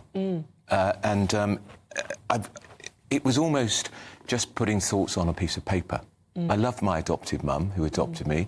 Wonderful woman. She gave me a wonderful life with my dad in Swindon. I was adopted into a home with 3 kids. They were there already. They never resented me. So I never, ever wanted to do anything that would upset my mum. So what I did, I found Margaret and didn't tell mum what I was doing. Yeah. Because she had me in the early 1960s. In fact, she was 34. Wow. Just a few weeks from her 35th birthday. An Irish Roman Catholic nurse. She had me in Bristol. She lived in Birmingham. She'd gone to extraordinary lengths to cover her tracks. And I was in the orphanage for the best part of 3 years. And she used to visit me regularly because she thought at some point she'd be able to give me a home. But I'm not sure how that was ever plausible because it's the early 1960s and single mothers were the devil incarnate. They really were social pariahs. So it was going to be very difficult for her. You probably wondered who she is. Yeah. And who your father is as well. Yeah. She visited me regularly till I was 2 years old. It must have been incredibly painful for her to give me up. Well, I discovered during my research in the book that actually when Margaret decided to give me up for adoption, she then wrote to the nuns to say she was going on a holiday and that she'd be at a different address. In fact, she was going on a honeymoon. She'd met someone while I was in the orphanage. The People's Channel. This is GB News and we are Britain's election channel. This vote may seem to be about the politicians in the media, but actually it's about you. And we won't forget that. Join us up and down the country as we follow every moment together. More than ever, it's important to hear all sides as you make your decision ahead of polling day. We're here for you. This is GB News. The People's Channel. Britain's election channel. GB News is Britain's election channel. And when the big stories break, we're tackling them on Britain's newsroom. When we disagree, and we disagree a lot, it's even livelier than normal. We don't disagree that much. We do. His comedy, though, is revolting. I knew her, unlike you. That explains Beverly Turner's temperament. It's a bit frosty in here, isn't it? He'll have one of me one day. For dartball practice. Britain's newsroom on GB News. Weekdays, 9:30 a.m. GB News, the People's Channel, Britain's news channel.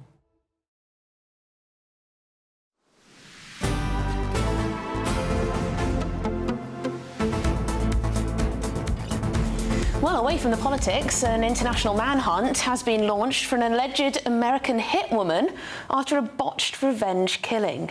Yes, 44-year-old Amy Betro from Chicago is accused of being hired by her father and son, Mohammed Aslam and Mohammed Nazir from Derby, to reportedly wipe out a rival family. Quite incredible. The Derby duo have now been found guilty of conspiracy to murder at Birmingham Crown Court, but the search for the alleged assassin continues.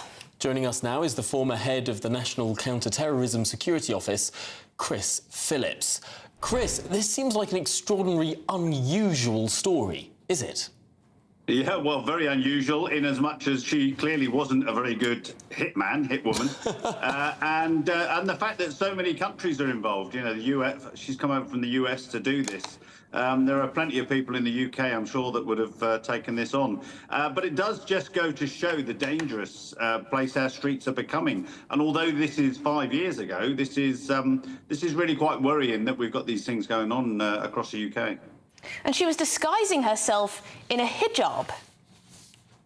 Yeah, I mean, it's almost a comedy film, isn't it? The simple fact is, anyone with a gun pointing it at someone is a really dangerous thing, and I think the police should be applauded for actually locating this and understanding exactly what's happened. It's obviously taken them a long time, and this case has taken a huge amount of time to come to justice. But of course, the hijab and wearing those kind of disguises, it is quite worrying in our streets, particularly if people are walking around with guns. Not to be sexist, Chris, but she doesn't look like someone you'd expect to be an assassin. No, I mean, if you watch films on the TV, on Netflix or whatever, she doesn't fill the criteria of being a top hitman. But clearly, I mean, I don't even really know yet. I don't think it's clear actually how she became selected or chose to do this. I mean, or her history. And I think that will become clearer if she does ever get arrested and come to justice. Well, you mentioned it's a bit like a comedy film. I suppose some like it hijab. But really, when we come to things like this, how seriously should we take it? This could have been, had the gun not jammed, this could have been a lot less of a laughing matter, really. Yeah, and people walking around with their guns. I mean, we've always thought the UK is pretty clear of guns. We don't have as much gun crime as other countries, but you know, this is just one more incident where a gun was involved and was able to get into the country. And I think, you know, we are moving in this country towards having to arm our police just to protect themselves when dealing with incidents across our country, particularly in our inner cities. And Chris, how common are revenge killings now in the United Kingdom? Well, I mean, you know, we've imported a lot of problems from across the world. It's not just revenge killings; it's inter-family killings, and unfortunately, they're a growing trend that we've had over the last 10, 15 years, and I don't see it going away. I think these are the sort of things that we're going to have to deal with, and we're going to have to ask our police to deal with, and that's why maybe we need to start arming them full time. But hang on, is this an input or an output problem? Of course, policing them, trying to stop them, wouldn't it be better to sort of, I don't know, deliver a cultural change so that people don't feel like they have to deliver these honour family killings How do you do that, in the first place? Yeah, you're quite right, and we'd love to be able to do that. I think the trouble is violence and really hard violence with drug gangs and things, and gangland. Children, even across our cities, are growing to such an extent that we need to take quite draconian measures to stop that from happening. And you know, giving the police the protection that they need to deal with it is just one of those things. And Chris, just very quickly, how do people find a hitwoman, a hitman, an assassin? Is this all done on the dark web, WhatsApp? Well, yeah, well, the dark web is a fantastic method of communicating with people that you know, that you can buy drugs, you can do most things on the internet, on the dark web. Yeah, I mean, I don't know how they came across this woman, or you know, whether she's ever done anything like this before. It certainly seems to be a was botched, but the whole thing seems to be quite bizarre. But of course, there are people out there that are willing to do this, and we don't want to tell too many people how to get hold of them. Well, thank goodness she didn't achieve her aim. Thank you very much indeed, Chris Phillips, former head of the National Counter-Terrorism Security Office. Yeah. Mind boggles, eh? Absolutely bizarre. Well, coming up, Nigel Farage has revealed his plan to lead a merged reformed Tory party. What on earth would that look like? That next.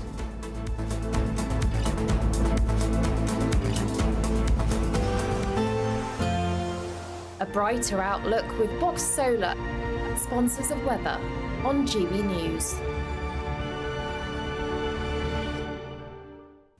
Good afternoon. Welcome to your latest weather update here on GB News from the Met Office. Wet weather is spreading its way across most areas today. Pretty gusty too, especially so in the west. And here's the reason why: low pressure ambling in from the Atlantic. The isobars really squeezing together across Wales, southwest England and Northern Ireland. That's where the strongest gusts are. The rain is tracking east. Parts of eastern England still dry at the moment, but the rain will move in here through this evening, and eventually, maybe not till after dark, we'll see that rain cropping up in northern Scotland too. Elsewhere, it should turn a little drier as we go through the second half of the night, and it's going to be a much milder night than recent nights. Temperatures in towns and cities holding up in double figures. It is, though, going to be a bit of a wet start to Friday across northern Scotland, so a very different day to come here compared to today. Soggy conditions, pretty brisk easterly wind as well. Showers packing into western parts of Scotland. The southeast of Scotland may well start dry and bright with some sunshine. Mixture of sunshine and showers to come for Northern Ireland during Friday,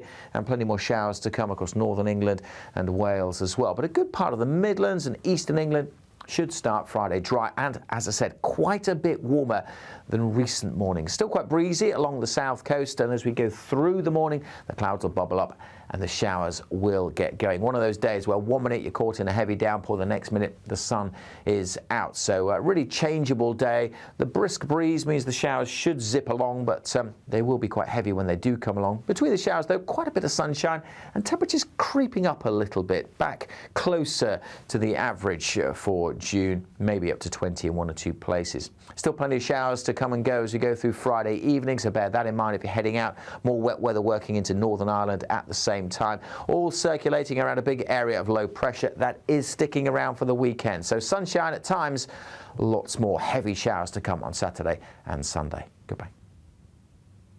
That warm feeling inside from Boxed Boilers, sponsors of weather on GB News. It's our summer spectacular. 3 top prizes that have to be won. There's cash. £15,000 in tax-free cash to spend on anything you like this summer. Plus a brand new iPhone 15 with a set of Apple AirPods. And if that wasn't enough, we'll also treat you to some fun in the sun with £500 to spend at your favourite UK attraction this summer. For another chance to win the iPhone, treats and £15,000 cash, text prize to 63232. Text costs £2 plus 1 standard network rate message, or post your name and number to GB06 PO Box 8690 Derby DE1 9TT. UK only. Entrance must be 18 or over. Lines close at 5 p.m. on the 28th of June. Full terms and privacy notice at gbnews.com/win. Please check the closing time if listening or watching on demand. Good luck. GB News is Britain's election channel. And when the big stories break, we're tackling them on Britain's newsroom. When we disagree, and we disagree a lot, it's even livelier than normal. We don't disagree that much. We do. His comedy, though, is revolting. I knew her, and unlike you. That explains Beverly Turner's temperament. It's a bit frothy in here, isn't it? He'll have one of me one day. For dartball practice. Britain's newsroom on GB News. Weekdays, 9:30 a.m. GB News, the People's Channel, Britain's news channel. Hi there, I'm Michelle Dewberry, and I'm going to take a second to tell you all about my show, Dubes & Co. We start off with the issues of the day. We then bring in both sides of the argument. We get rid of the disrespect, and then you throw me into the mix. And trust me, I'll tell it exactly how it is. And then, of course, the magic ingredient, you at home. We mix it all together, and what have we got? In my opinion, the best debate show in town. Monday to Friday, 6 till 7 on GB News, Britain's news channel. Are the newspapers getting you down? My wife didn't divorce me that month. Struggling to separate the wheat from the chaff? I know that it's a bit of a circus at the best of times. Well, don't worry. Headliners has got you covered. We'll take the burden of reading the day's news, and if we get depressed, who cares? It's an occupational hazard, frankly. That's Headliners on GB News from 11 p.m. till midnight, and the following morning, 5 till 6 a.m. on GB News, the comedy channel. Nah, just kidding. Britain's news channel. I'm Mark Dolan, and this is GB News, the People's Channel, Britain's news channel. Join me, Nana Akwe, for an informative, interactive news programme with a difference. It's fun. It's true. You're not wrong. No one will be cancelled. Lovely. Join me from 3 p.m. every weekend, only on GB News, Britain's news channel.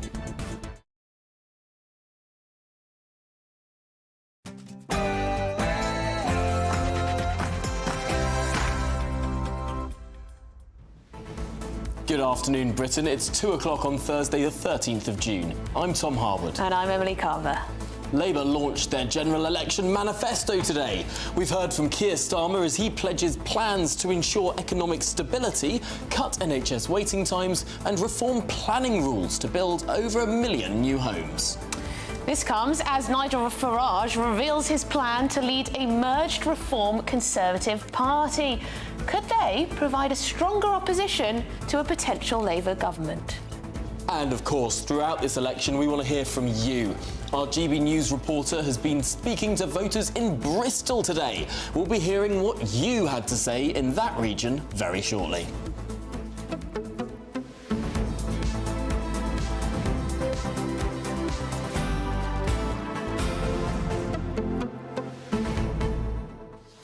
It's an interesting prospect, isn't it? Pitching yourself to not lead your party in Parliament, but be elected and then merge your party in Parliament.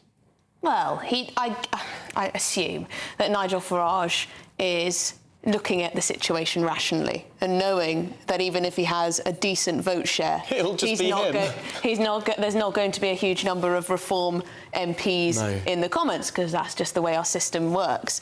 So he's thinking long term, isn't he? Well, maybe, or longer term. I mean, if we look to 2015, 3.9 million UKIP votes, 1 MP in Clacton. Could it be that in this general election there'll be 3.9 million Reform votes and 1 MP in Clacton? Yes, interested to know that if we do have a Labour government come July, whether you think Nigel Farage, if he does get elected, there's a lot of ifs here, if he does get elected in the seat of Clacton, will he be able to provide a better opposition than the Conservatives? It's an interesting thought, isn't it? A solitary voice. Solitary voice. Against a tidal wave of Labour. I mean, maybe he would. Maybe he would. But goodness me, it would be an uphill battle, wouldn't it? It would be an uphill battle. gbnews.com/your say is the way to get in touch. Let's get the headlines with Aaron.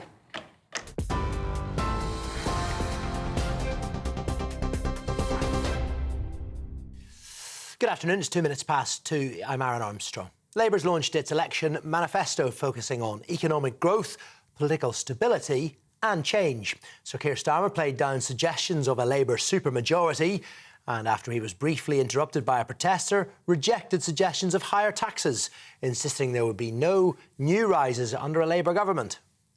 I don't believe it's fair to raise taxes on working people when they're already paying this much, particularly in a cost of living crisis. So let me spell it out. We will not raise income tax. We will not raise national insurance. We will not raise VAT. That is a manifesto commitment. Plaid Cymru's promised to fight for economic fairness and more funding for Wales after launching its manifesto in Cardiff.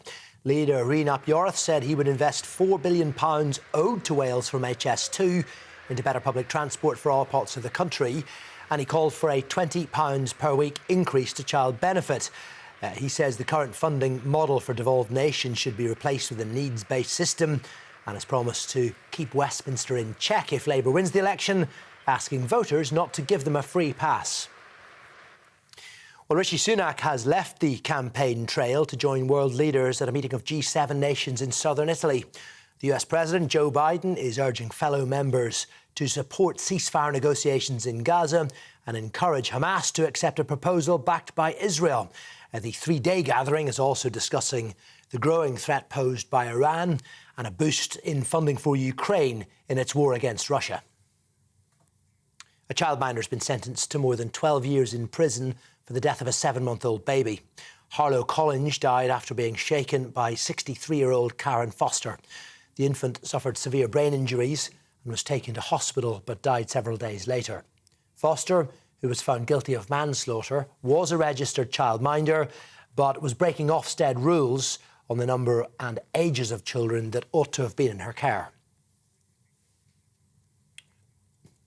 The Gambling Commission is investigating reports one of Rishi Sunak's key aides placed a bet on when the election would take place just 3 days before it was called.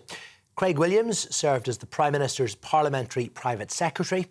He admitted to putting a flutter on when the election would happen some weeks ago, but says he doesn't want what he has described as routine inquiries to distract from the campaign. Britain's welfare bill is expected to rise by more than £20 billion a year by the end of the next Parliament. A report from the Resolution Foundation think tank found that's being driven almost entirely by pensioners and those with a health condition, with the overall cost of welfare bigger today than at the beginning of the financial crash in 2007. Spending on the state pensions grown the most, followed by disability and incapacity payments, while benefits not related to health or housing have fallen. Both main parties have committed to the triple lock pension rise, although the Conservatives have pledged to cut spending by £12 billion per year.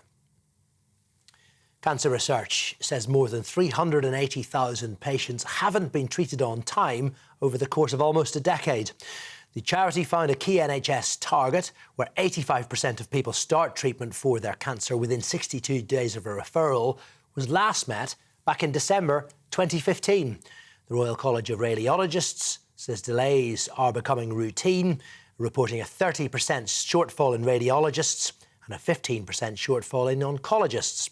The Conservative Party says cancer survival rates continue to improve in the UK and has pointed to its plan to improve technology in the NHS. And Wizz Air has again been ranked the worst airline for delays, despite a recent surge in their fares. The budget carrier's departure from UK airports were on average more than half an hour behind schedule last year, according to the Civil Aviation Authority. It means Wizz recorded the worst punctuality for flights for a third consecutive year. It was followed this year by Turkish Airlines in second, with TUI third.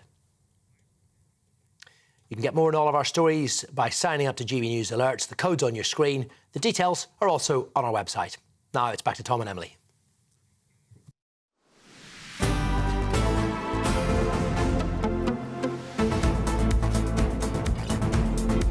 Good afternoon, Britain. It's 7 minutes past 2. Now, Sir Keir Starmer has set out his plans to change Britain and rebuild the country, his words. Speaking at Labour's Manifesto launch in Greater Manchester today, he claimed that the Labour Party is the party of wealth creation, not Welsh creation.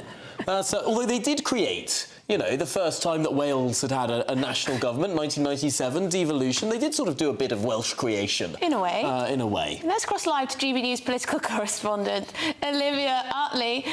Olivia, interesting to hear the Labour Party talk about being the party of wealth creation. Well, absolutely. I mean, in terms of its content, this manifesto was very, very cautious. Softly, gently. Keir Starmer knows that he is so close to number 10 now. He doesn't want to upset the apple cart at all. In terms of sort of vibe of the manifesto, if you like, it was very much centre in nature. Actually, at some points, it sounded much more like a Conservative manifesto. It was all about growth. It was about wealth creation. There was very little about sort of wealth redistribution, as you would expect to hear in a sort of classic socialist budget.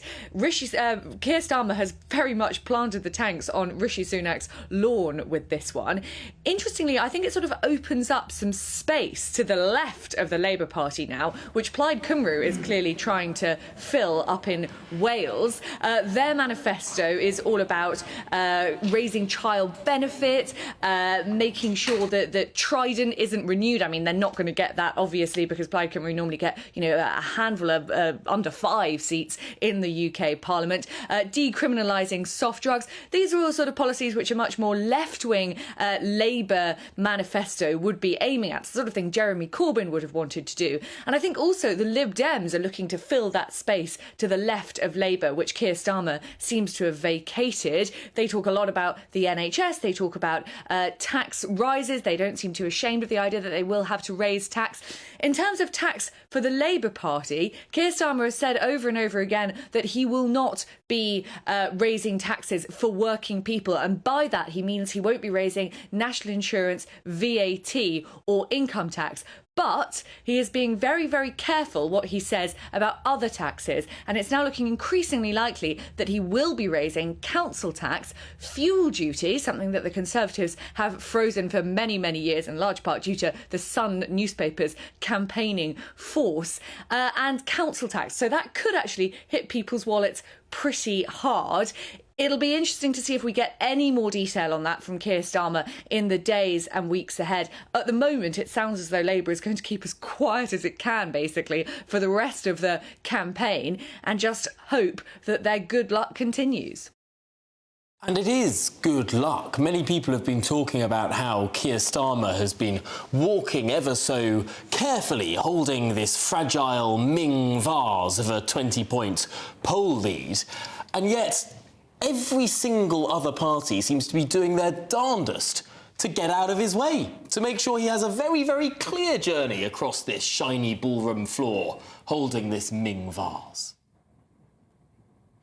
Well, absolutely. I feel like we're mixing our metaphors a bit here, but it does feel sometimes as though Keir Starmer is the luckiest man in Westminster. All his ducks seem to have fallen into a row. Last year we saw the sort of implosion of the SNP, which could give him a really clear path in Scotland to retain all of that territory that was lost now sort of over a decade ago. Obviously, the Conservative Party has had a pretty torrid time over the last 5 years or so. Rishi Sunak promised that he was going to steady the ship when Liz Truss left, and he does sort of seem to have steadied the ship, but the ship is at the bottom of the ocean.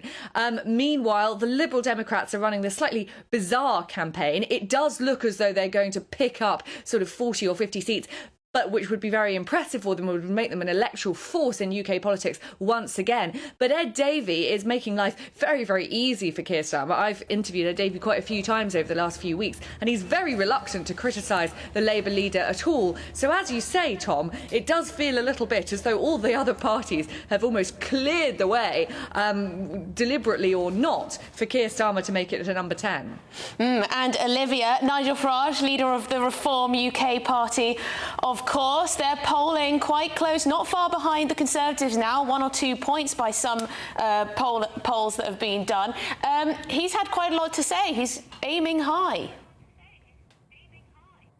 Yeah, absolutely fascinating, this intervention from Nigel Farage. He would be happy to lead a Conservative Reform joint party. Now, I think there are plenty of backbench Conservative MPs who might not be willing to say so publicly, but rather like the idea of that. It's interesting, though, because I think it points to some splits within the Reform Party. I think Richard Tyson and Ben Habib, who were in charge of the party before Nigel Farage made his dramatic return a week or so ago, are much more anti-Conservative than Nigel Farage. In some ways, actually, they're much more Labour than they are economically. They don't seem to be sort of the small status Thatcherites that Nigel Farage sees himself as. So I think there are some splits in the Reform Party which we should keep an eye on. And obviously, this will raise huge splits in the Conservative Party. As I say, I think there's quite a large handful of Conservative MPs, Suella Braverman, the former Home Secretary among them, who would love to see Nigel Farage come over to the Conservative Party. Whether he'd lead it or not is another matter. matter.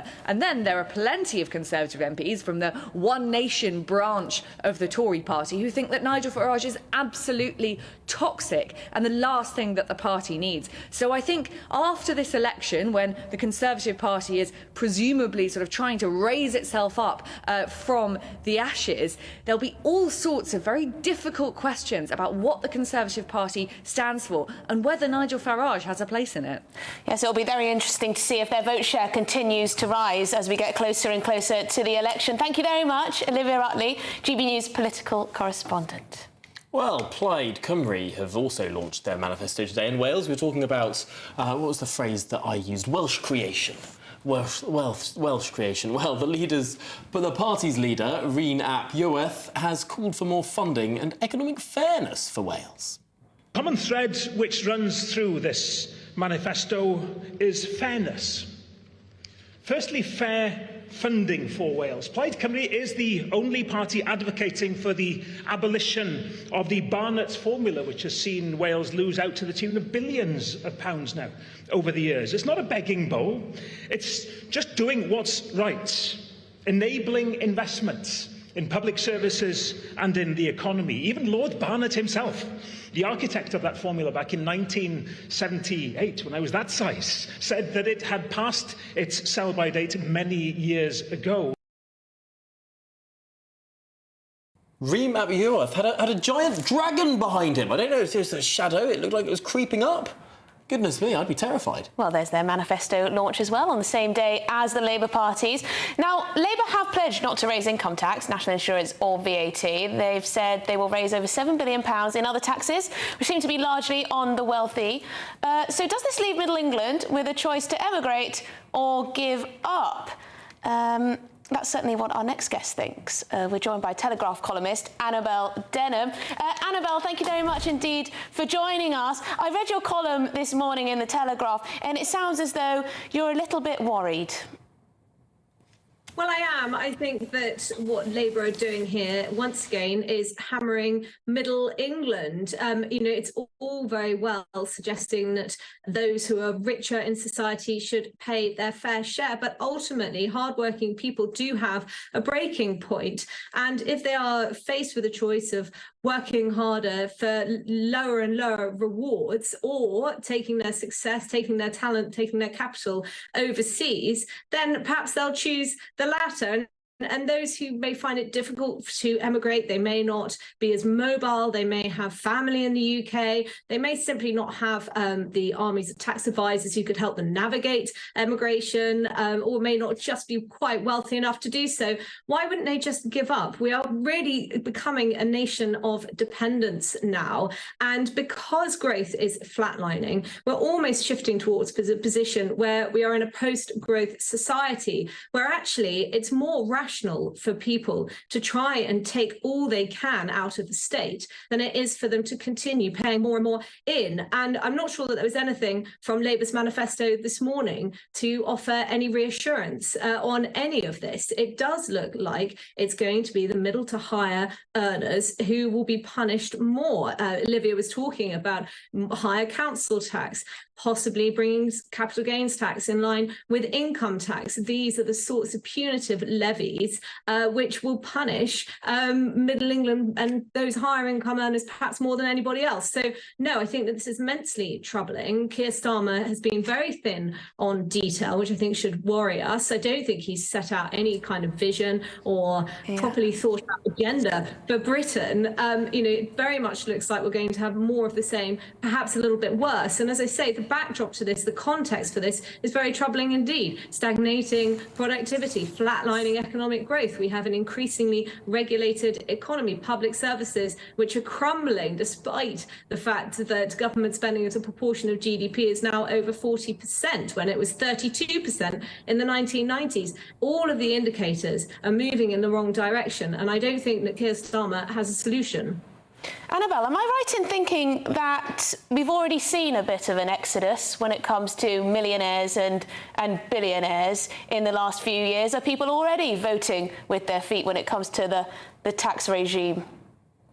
Certainly, there are some signs of that. Yes, in 2023, according to some migration investment experts, the UK was third in the world for outflows of the wealthiest in society, behind China and India. And as I say, who can blame them? It's almost rational to be looking at where you could put your wealth, where you could put down some roots, where you may be in a more favourable tax regime than you would be in the UK. It's not easy for everybody, but certainly, and I think we're going to have more of that. Of course, there were rumours, there were concerns raised after Jeremy Hunt, the so-called Conservative Chancellor, scrapped the non-dom status in the March budget, that was going to lead to fewer people coming here. So, in fact, we're facing a double whammy of those who are wealthy, who are living in Britain, who, and let's not forget, are often, the ones who are paying the largest amount of tax, according to the IFS. The top 1% are now paying 29% of all income tax. They're making a huge contribution to our economy. The people who are here,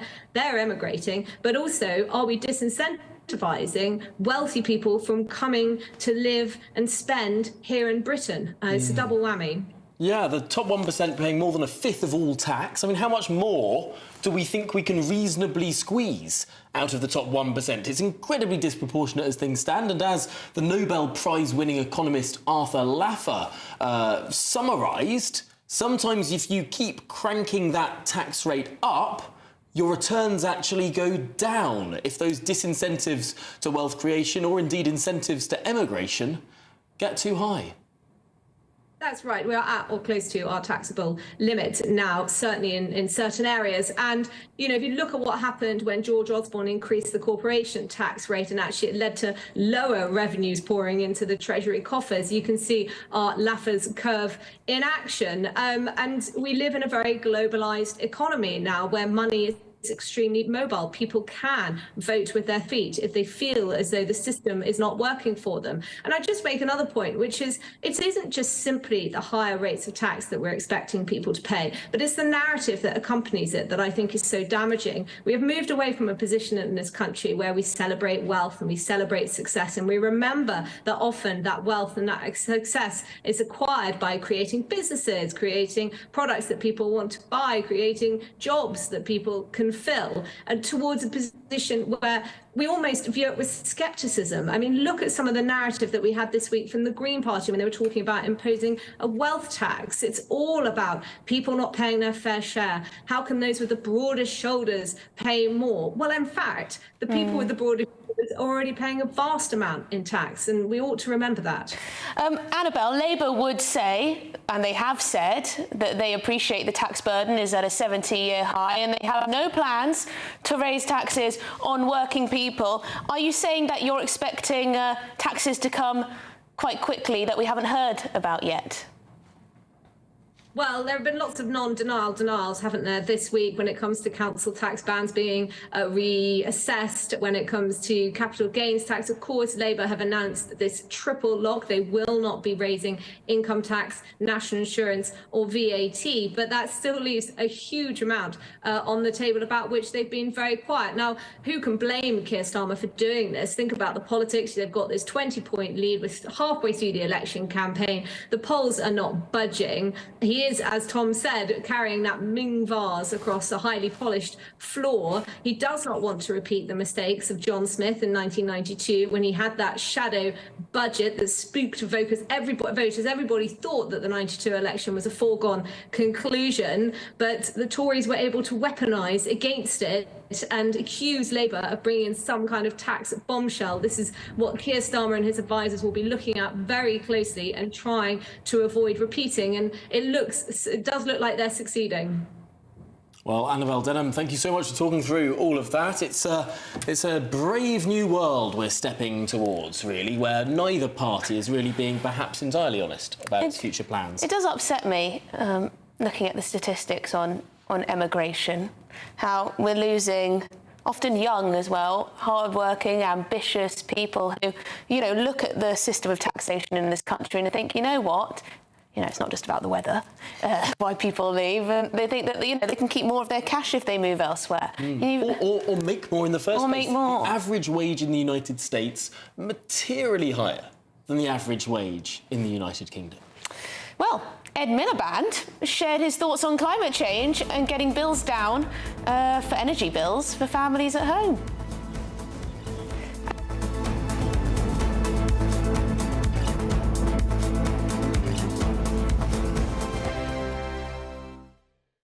This is GB News, Britain's news channel. Recent polling suggests dentistry has become the hardest NHS service for patients to access, within NHS treatments still 15% lower than pre-pandemic levels. So a YouGov survey reveals that more than 70% of Brits describe seeing the dentist as difficult, compared with 64% for GPs and 42% for A&E services. One British man, get this, he even took to flying 10,000 miles for dental care, saying the extra time and money spent was far less hassle than trying to get an appointment on the NHS. I mean, it's a sad state of affairs.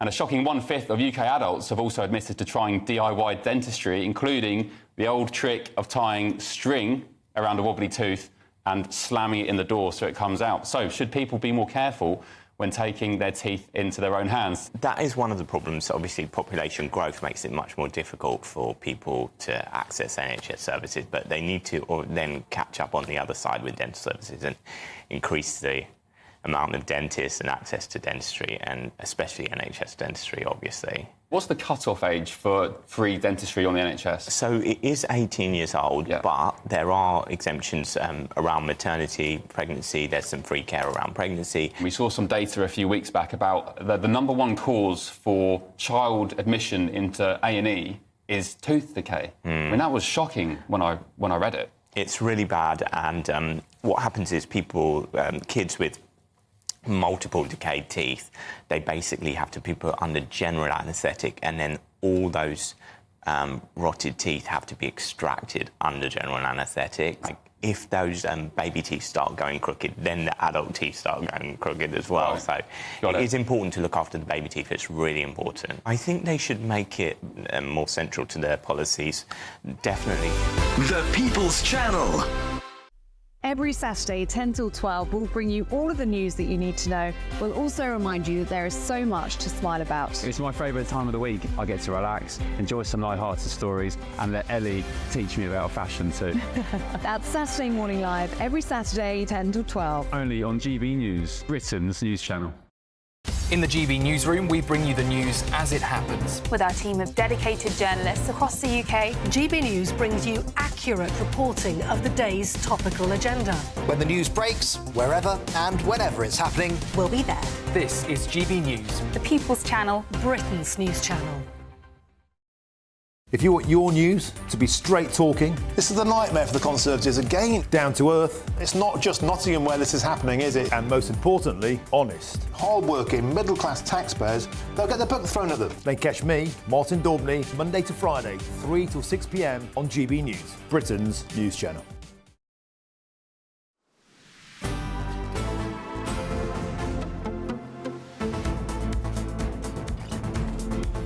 Good afternoon, Britain. It is 26 minutes past 2. Now, we've got 21 days before they've got to go. Well, that's what the Labour candidate for Brent East, Dawn Butler, posted on her Twitter account, referencing an early noughties garage tune. Yes, that's garage, not Farage. Let's have a listen. Dawn Butler and Nelson Production. Come on, 4th of July. Don't forget to... We got 21 days to go. We got 21 days to go. If you like, let me know, let me out the shadow. Got 21 days before they gotta go. Wish you had D-Day, where did he go? Say wish you had D-Day, where did he go? Life don't let a liar run the show. Life don't let a liar run the show. If you like me, let me know, let me out the shadow. Got 21 days before they gotta go. 21 days to go. 21 days to go. 21 days to go. 21 days to go. 21 days, say who you like. 21 days to have your say. Tories won't like me anyway, but I won't hesitate. Cause Labour Party are here to stay. We're going to the very top. Cause Tories, their time is up. Cause Tories, they're too corrupt. 21 days to go. Say 21 days to go. If you like me, let me know, let me out of shadow. Got 21 days before they gotta go. Vote Dawn Butler. Right, that's enough of that. That's enough of that, thank you. Right, well, thoughts? I've got a guilty confession. You like the song? At Labour conference each year, there are always two highlights that I enjoy most. Really? One is the Mirror Party, that's on the last night. It's always good fun, there's karaoke. The other is Dawn Butler's annual disco, which takes place on the second night from memory, and every single time, it's just a huge amount of fun. She's in the middle there, there's line dancing, everyone's involved, there's party activists, MPs, journalists. And me. And I've been there every year that I've been to Labour conference. It's enormous fun. And I do think that sometimes these sort of silly little things just can lighten things up.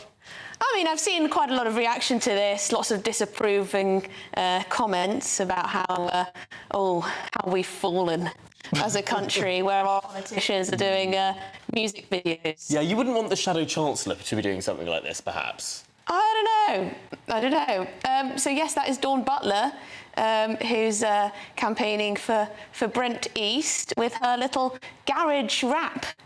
No, I think each to get the youth vote? Will it get the youth vote? I'm not sure it's going to swing Brent East in this election. I mean, given that was a seat that voted twice under Jeremy Corbyn. But as we've mentioned, Brent East, it's only fair that we mention all the other candidates standing in that particular constituency. For the Green Party, there's Nida Farage. There is an independent called Jenna Clarence Joseph Folwell. Reform UK has Zbigniew Kowalczuk, and the Workers' Party of Great Britain has James Mutimer, Dawn Butler's for Labour, and I believe we've got some more. Amin Mafadi, an independent, Jamila Robertson for the Conservative and Unionist Party, Adil Sheikh she's an independent, or he is, and the Lib Dems have Johnny Singh as well. Goodness me. I think I should have read those out, I think you should have done, blimey. Yes, terrible. Normally you have about 4 candidates in a constituency. Why does Dawn Butler have about 100? Well, there you go.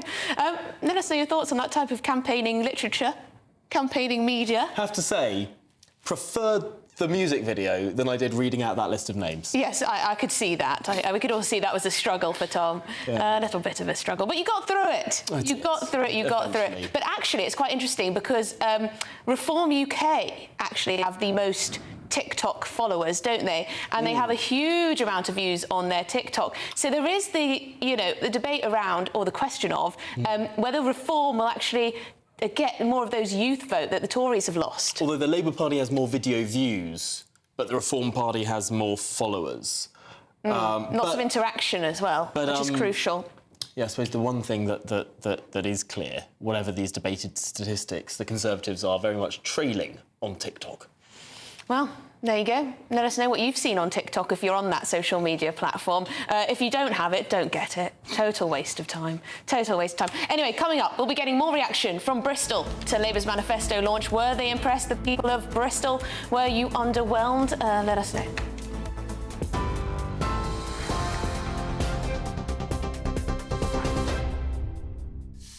It's 2:31. I'm Aaron Armstrong in the GB newsroom. Well, Labour's launched its election manifesto, focusing on economic growth and political stability. Sir Keir Starmer played down suggestions of a supermajority, saying things won't change overnight. After he was briefly interrupted by a protester, Sir Keir rejected suggestions of higher taxes to come, insisting there would be no new rises under a Labour government. But Chief Secretary to the Treasury, Laura Trott, disagrees. This is Labour's tax trap manifesto. It only contains tax rises, no tax cuts. Under Labour's own published figures, it will take the tax burden to levels never seen before in this country. And that doesn't even include the £2,000 of taxes which they're going to levy on every working family across the country. So it's not actually so much what is in this manifesto, is what's not in this manifesto, because Labour have not ruled out taxing your home, your car, your pension. Everyone at home needs to be very, very clear. Their taxes will rise under Labour. A childminder has been sentenced to more than 12 years in prison for manslaughter after the death of a 7-month-old baby. Harlow Collins was violently shaken by the 63-year-old Karen Foster. The infant suffered severe brain injuries and was taken to hospital, but died several days later. The family of Harry Dunn have accused the US government of obstructing their son's inquest. The teenager was killed in 2019 when his motorcycle collided with a car that was driving on the wrong side of the road.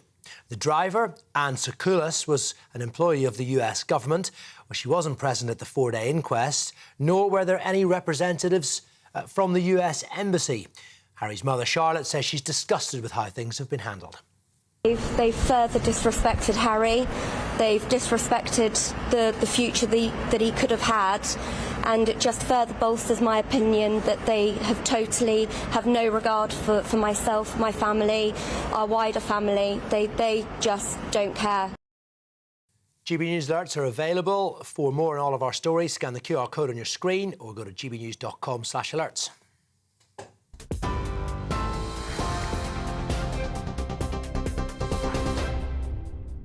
Cheers Britannia Wine Club proudly sponsors the GB News Financial Report. Markets look like this at the moment. The pound buys you $1.2785, €1.1845. The price of gold, £1,815.20 per ounce. The FTSE 100's at 8,190 points. Cheers Britannia Wine Club proudly sponsors the GB News Financial Report. Welcome along to your latest weather update from the Met Office here on GB News. Bit of a soggy one for many out there today. Parts of the east and the far north of Scotland staying dry until later, but as well as turning wet for most, it's also turning very windy in the west thanks to this area of low pressure steaming in from the Atlantic, already bringing rain to Northern Ireland, Wales and southwest England. Eastern England, northern Scotland, so we've seen some sunshine here this morning. It'll steadily cloud over, but generally staying dry here for most of the afternoon. Not just wet in the west, but those winds really quite gusty over southwest England, Wales and parts of the east of Northern Ireland. Temperatures really struggling here. Belfast may not get above 13 Celsius, whereas further east it's a little bit warmer than recent days. 18 or 19, but obviously it feels cooler with the wind and the rain, which will continue to chug northwards into the afternoon and through the evening. The far north of Scotland staying dry and bright until quite late on actually, but turning damp through the evening rush hour across the central belt, staying soggy across Northern Ireland, gusty winds here too, and for southwest Scotland, blustery for Wales and the Midlands as that rain moves into northeast England this evening. We'll eventually see that rain cropping up in East Anglia and the southeast during the evening as well. The rain will march northwards through the night and eventually arrive in northern Scotland, so things turning soggy here into the early hours. Elsewhere, the rain should start to ease for many, but further pulses of rain coming into Northern Ireland, and there'll still be a fair few showers coming into the west and staying quite breezy as well. It does all add up to a much milder night than we've been used to. Generally, temperatures staying in double digits. On to Friday, and we'll see a wet day across northern Scotland. Further rain to come in western Scotland. Elsewhere, well, for many a bright start, but expect showers, heavy showers. One of those days where the weather will be chopping and changing every 5 minutes. Heavy downpours, then some sunshine. When the sun pops out, it will feel a bit warmer than it has done, but when the showers come along, those temperatures will dip. The latest GB News travel. Good afternoon, I'm Jules Buckley. Scotland, firstly, the North Lanarkshire stretch of the northbound M80 junction 5 to 6. Still looking slow, though all the lanes are back open following an earlier vehicle fire there. West Yorkshire queues at the moment westbound on the M62.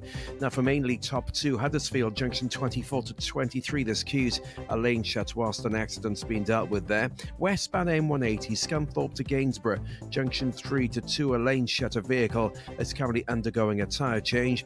There's also a breakdown in Kent on the westbound M20. There's a lane shut slow going from Aylesford to junction 4 for Leybourne.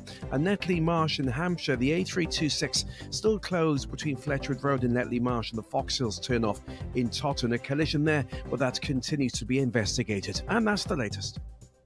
You can stay up to date throughout the day by visiting our website, gbnews.com.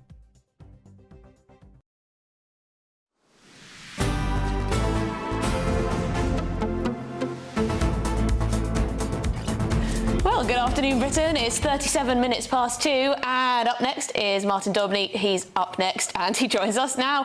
Martin, what have you got in store? Well, of course, we're going to be poring over this Labour manifesto. They're calling him Captain Cautious, but actually, is Keir Starmer more of a Del boy? Because there's no rises on income tax, no VAT, no money back, no guarantee. Is he selling us a hooky deal? How is he going to pay for everything? And at 5 o'clock, we'll sit down with him and we'll probe him further, particularly on the big questions that haven't been answered today, like what are your immigration targets? We'll be asking him directly. Can Nigel Farage save the Tories, seemingly on death row? Could he bring them back from the dead with the merger with the Reform Party? Is that wise? Is it the right thing for the country, or is it a complete capitulation and a sellout? And the G7, what's the point? Everyone that's going there has either recently had a good hiding at the electoral polls or they're on their way out. People like Biden, Trudeau, Macron, Schultz. What right have they got to give away $50 billion of our money to Ukraine? Plus, remembering 1 year on today in Nottingham, my home city, Valdo Calacane stabbed and killed 3. I'll be speaking to the editor of the local newspaper who staggeringly said things have got much worse in the city since that fateful day. That's all coming 3 till 6. Goodness me, Martin, a varied and chock-a-block show as usual. Look forward to it.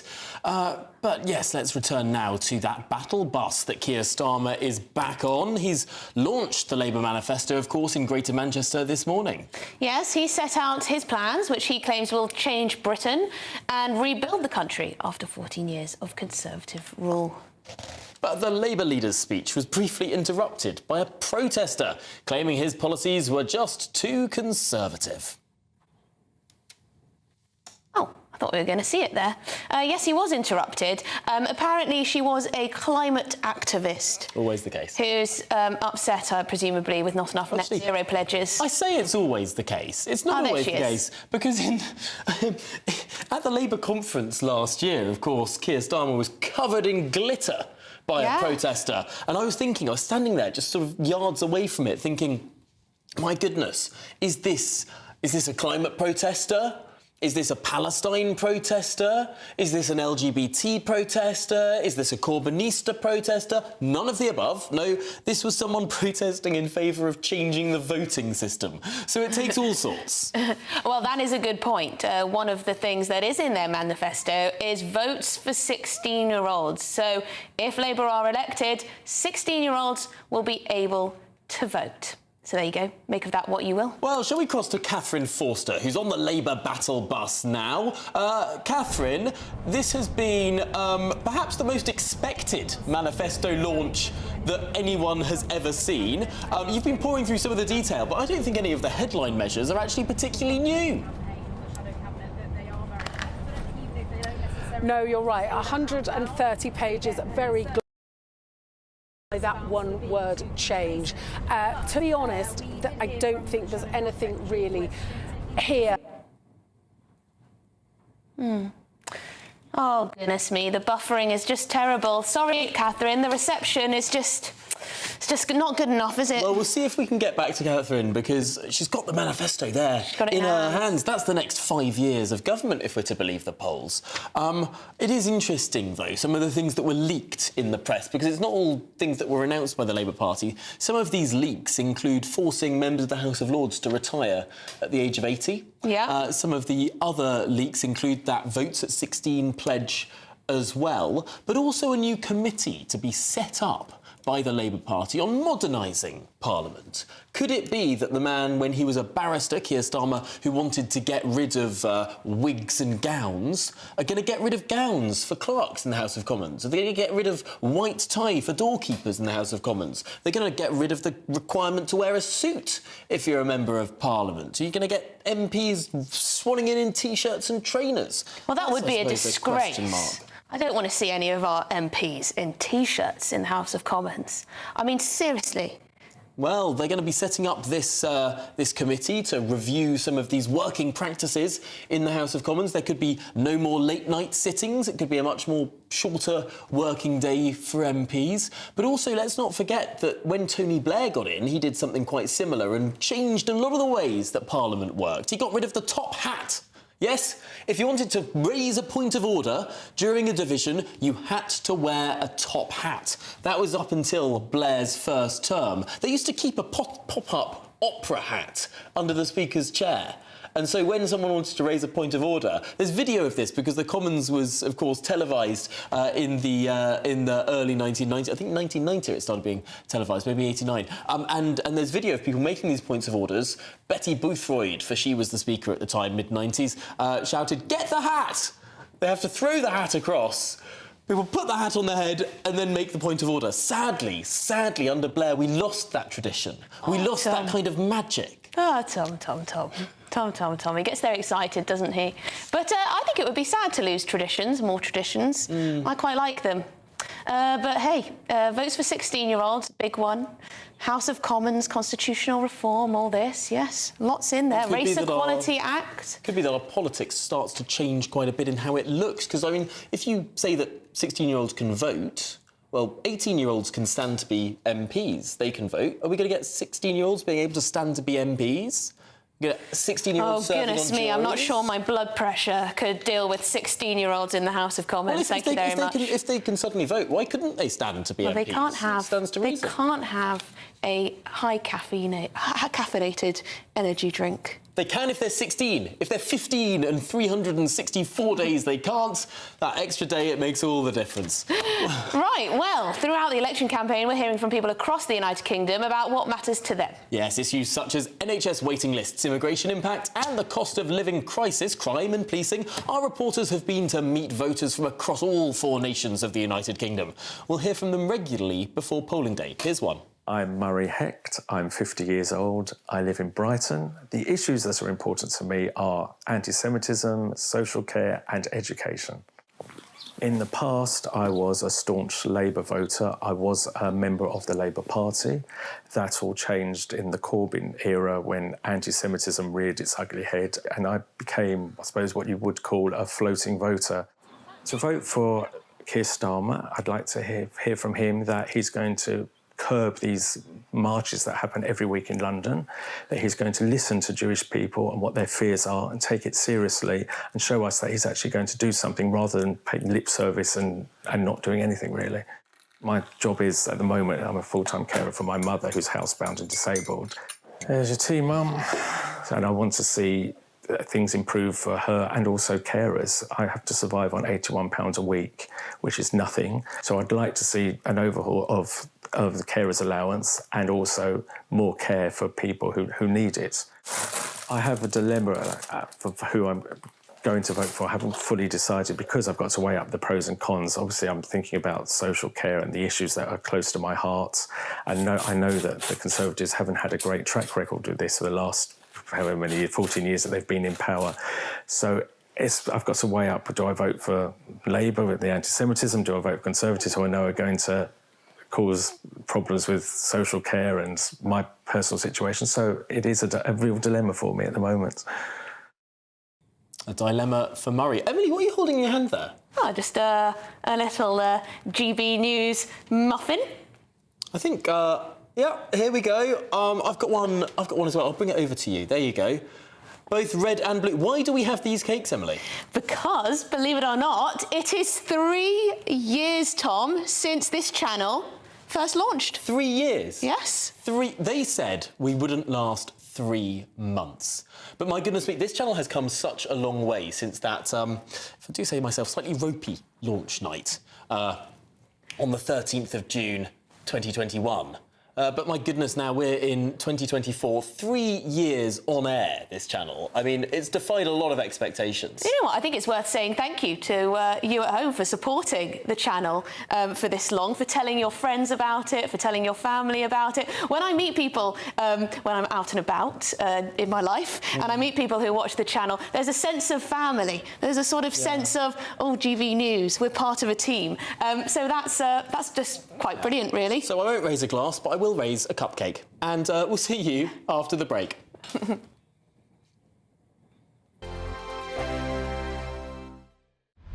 Britain's Newsroom. Weekday mornings from 9:30. tens of thousands of British troops joined Allied nations storming the beaches of Normandy. D-Day opened the long-awaited Second Front, of course, helping to liberate France from Nazi rule. This isn't just a commemoration, is it, of the history, Cameron? It's very much a royal event. Yeah, it absolutely is, because as we said earlier, the King, and by extension the royal family, has an incredibly important relationship with the armed forces. The King is Colonel-in-Chief, the head of the armed forces, so he knows the sacrifices that these people make. And his grandfather, of course, was monarch during World War II, and he spoke of his grandfather's frustration that he couldn't go across to Normandy on D-Day itself because it was far too dangerous. The British government wouldn't let him. Similarly with Churchill as well. But what he would have done is heard the stories from his grandfather and also his mother, Queen Elizabeth II. So the King and the Queen heard all these harrowing stories.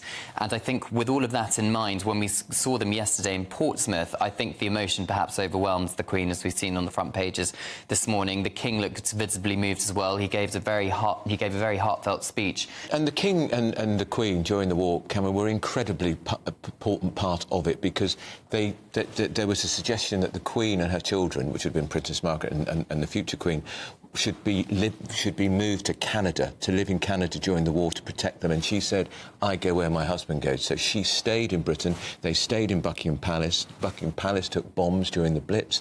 There was the famous moment when she went to the East End and said, I can now look you in the eye, because the palace had taken bombs too. And the King's broadcasts, they were incredibly important to keep the British morale going. They absolutely were, and the King did eventually go and visit the Normandy beaches around 10 days after.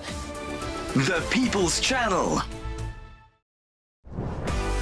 This is GB News, and we are Britain's election channel. This vote may seem to be about the politicians and the media, but it's actually about you.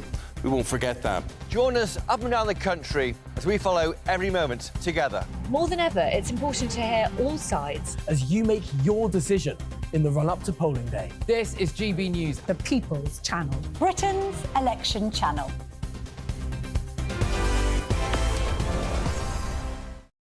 Hi there, I'm Michelle Dewberry, and I'm going to take a second to tell you all about my show, Dubes & Co. We start off with the issues of the day. We then bring in both sides of the argument. We get rid of the disrespect, and then you throw me into the mix. And trust me, I'll tell it exactly how it is. And then, of course, the magic ingredient, you at home. We mix it all together, and what have we got? In my opinion, the best debate show in town. Monday to Friday, 6 till 7 on GB News, Britain's news channel.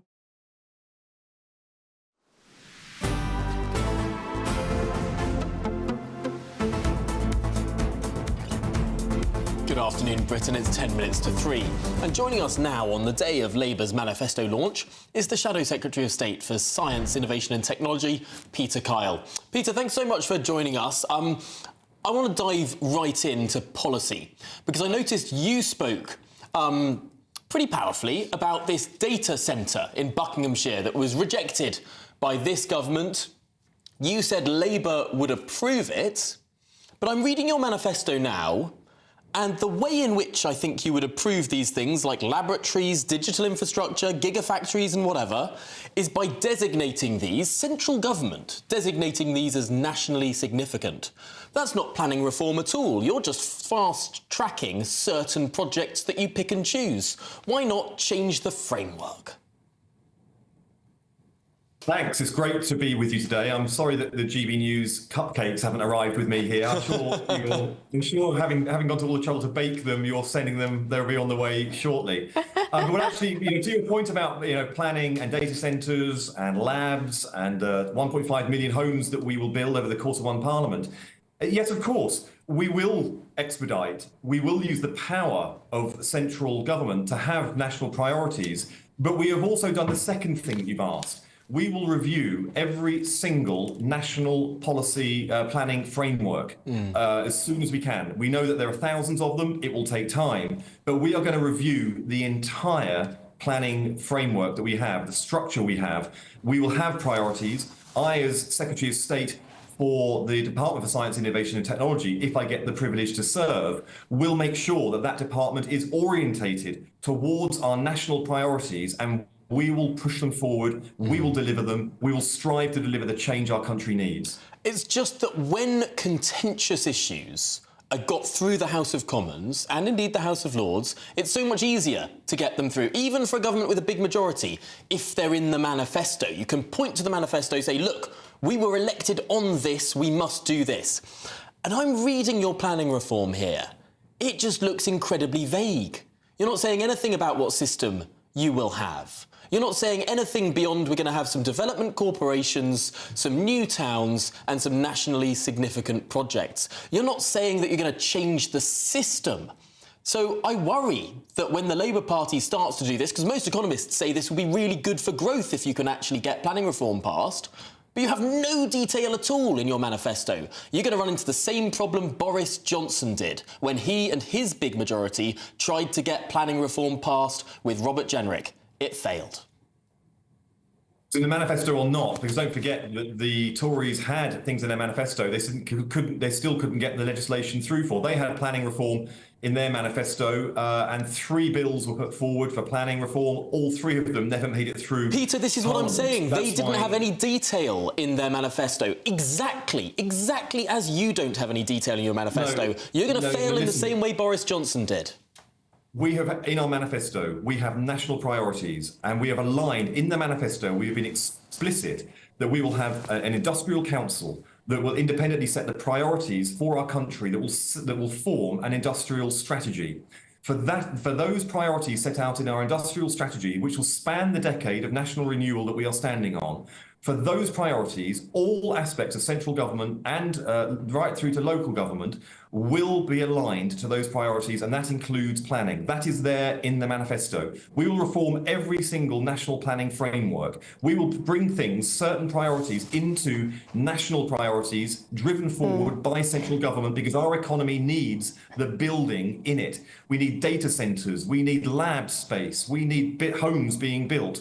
Yes, we will make sure that these things are driven through, and we will have any legislative changes we need, we will do. But many of them don't need planning legislative changes. So, for example, Tom, the example you gave could have happened within the law. Yes, of course, and you can call it the Secretary of State for local government can call these things in.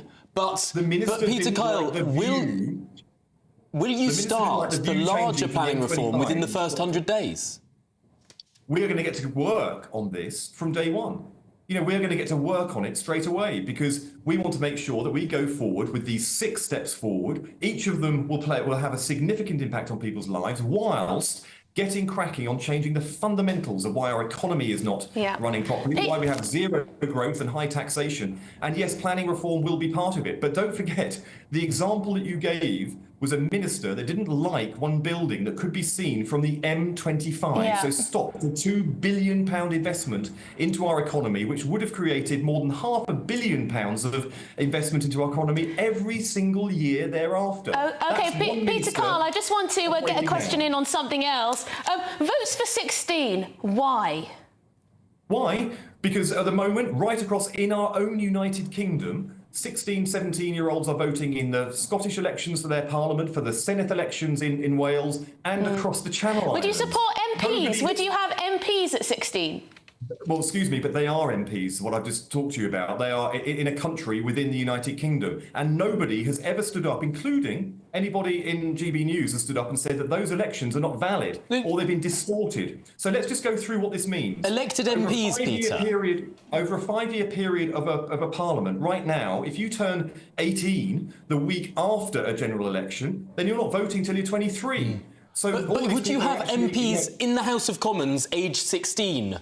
Politicians aged 16. We're not seeking. No. We're not seeking to change that. But don't let's conflate the fact that being an MP is different from being able to vote for an MP. Being able to go into Tesco's and buy a product. I'm afraid we've run out of time. But Peter Kyle, thank you so much for being such a good sport. Really appreciate it. That's it from us today. See you tomorrow. We're making this summer funner with 3 incredible prizes to be won. First, a fantastic £15,000 in tax-free cash that you can spend on anything you like. Next, there's the latest iPhone 15 with a brand new set of Apple AirPods. And finally, £500 to spend at the UK attraction of your choice. The summer fun could be on us. For another chance to win the iPhone, treats and £15,000 cash, text prize to 63232. Text costs £2 plus one standard network rate message. Or post your name and number to GB06 PO Box 8690 Derby DE1 9TT. UK only. Entrance must be 18 or over. Lines close at 5 p.m. on the 28th of June. Full terms and privacy notice at gbnews.com/win. Please check the closing time if listening or watching on demand. Good luck. In the GB newsroom, we bring you the news as it happens. With our team of dedicated journalists across the UK, GB News brings you accurate reporting of the day's topical agenda. When the news breaks, wherever and whenever it's happening, we'll be there. This is GB News, the People's Channel, Britain's news channel.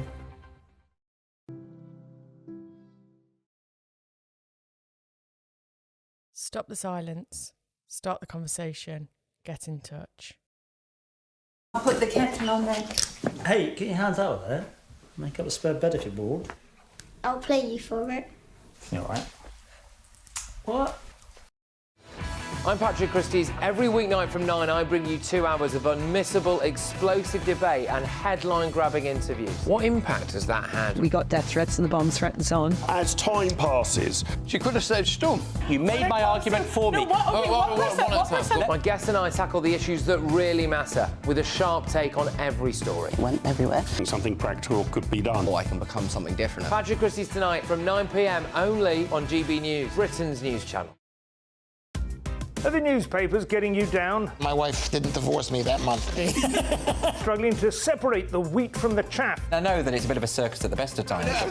Well, don't worry. Headliners has got you covered. We'll take the burden of reading the day's news, and if we get depressed, who cares? It's an occupational hazard, frankly. That's Headliners on GB News from 11 p.m. till midnight, and the following morning, 5 till 6 a.m. on GB News, the comedy channel. Nah, just kidding. Britain's news channel. If you want your news to be straight talking, this is a nightmare for the Conservatives again. Down to earth. It's not just Nottingham where this is happening, is it? And most importantly, honest. Hard-working, middle-class taxpayers, they'll get their book thrown at them. Then catch me, Martin Daubney, Monday to Friday, 3 till 6 p.m. on GB News, Britain's news channel.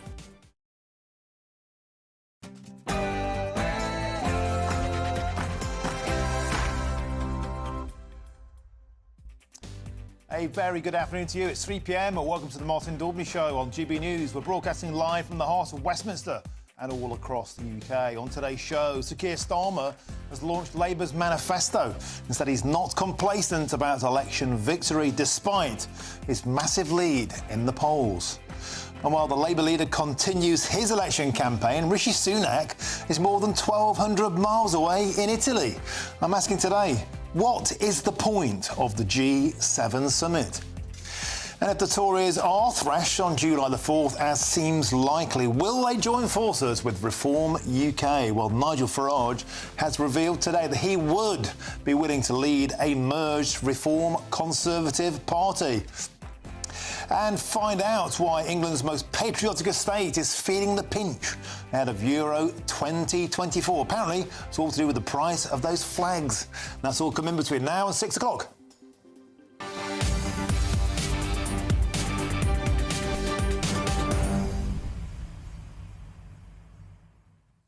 Welcome to the show. It's a pleasure to have your company. Well, today was the big reveal. Sir Keir Starmer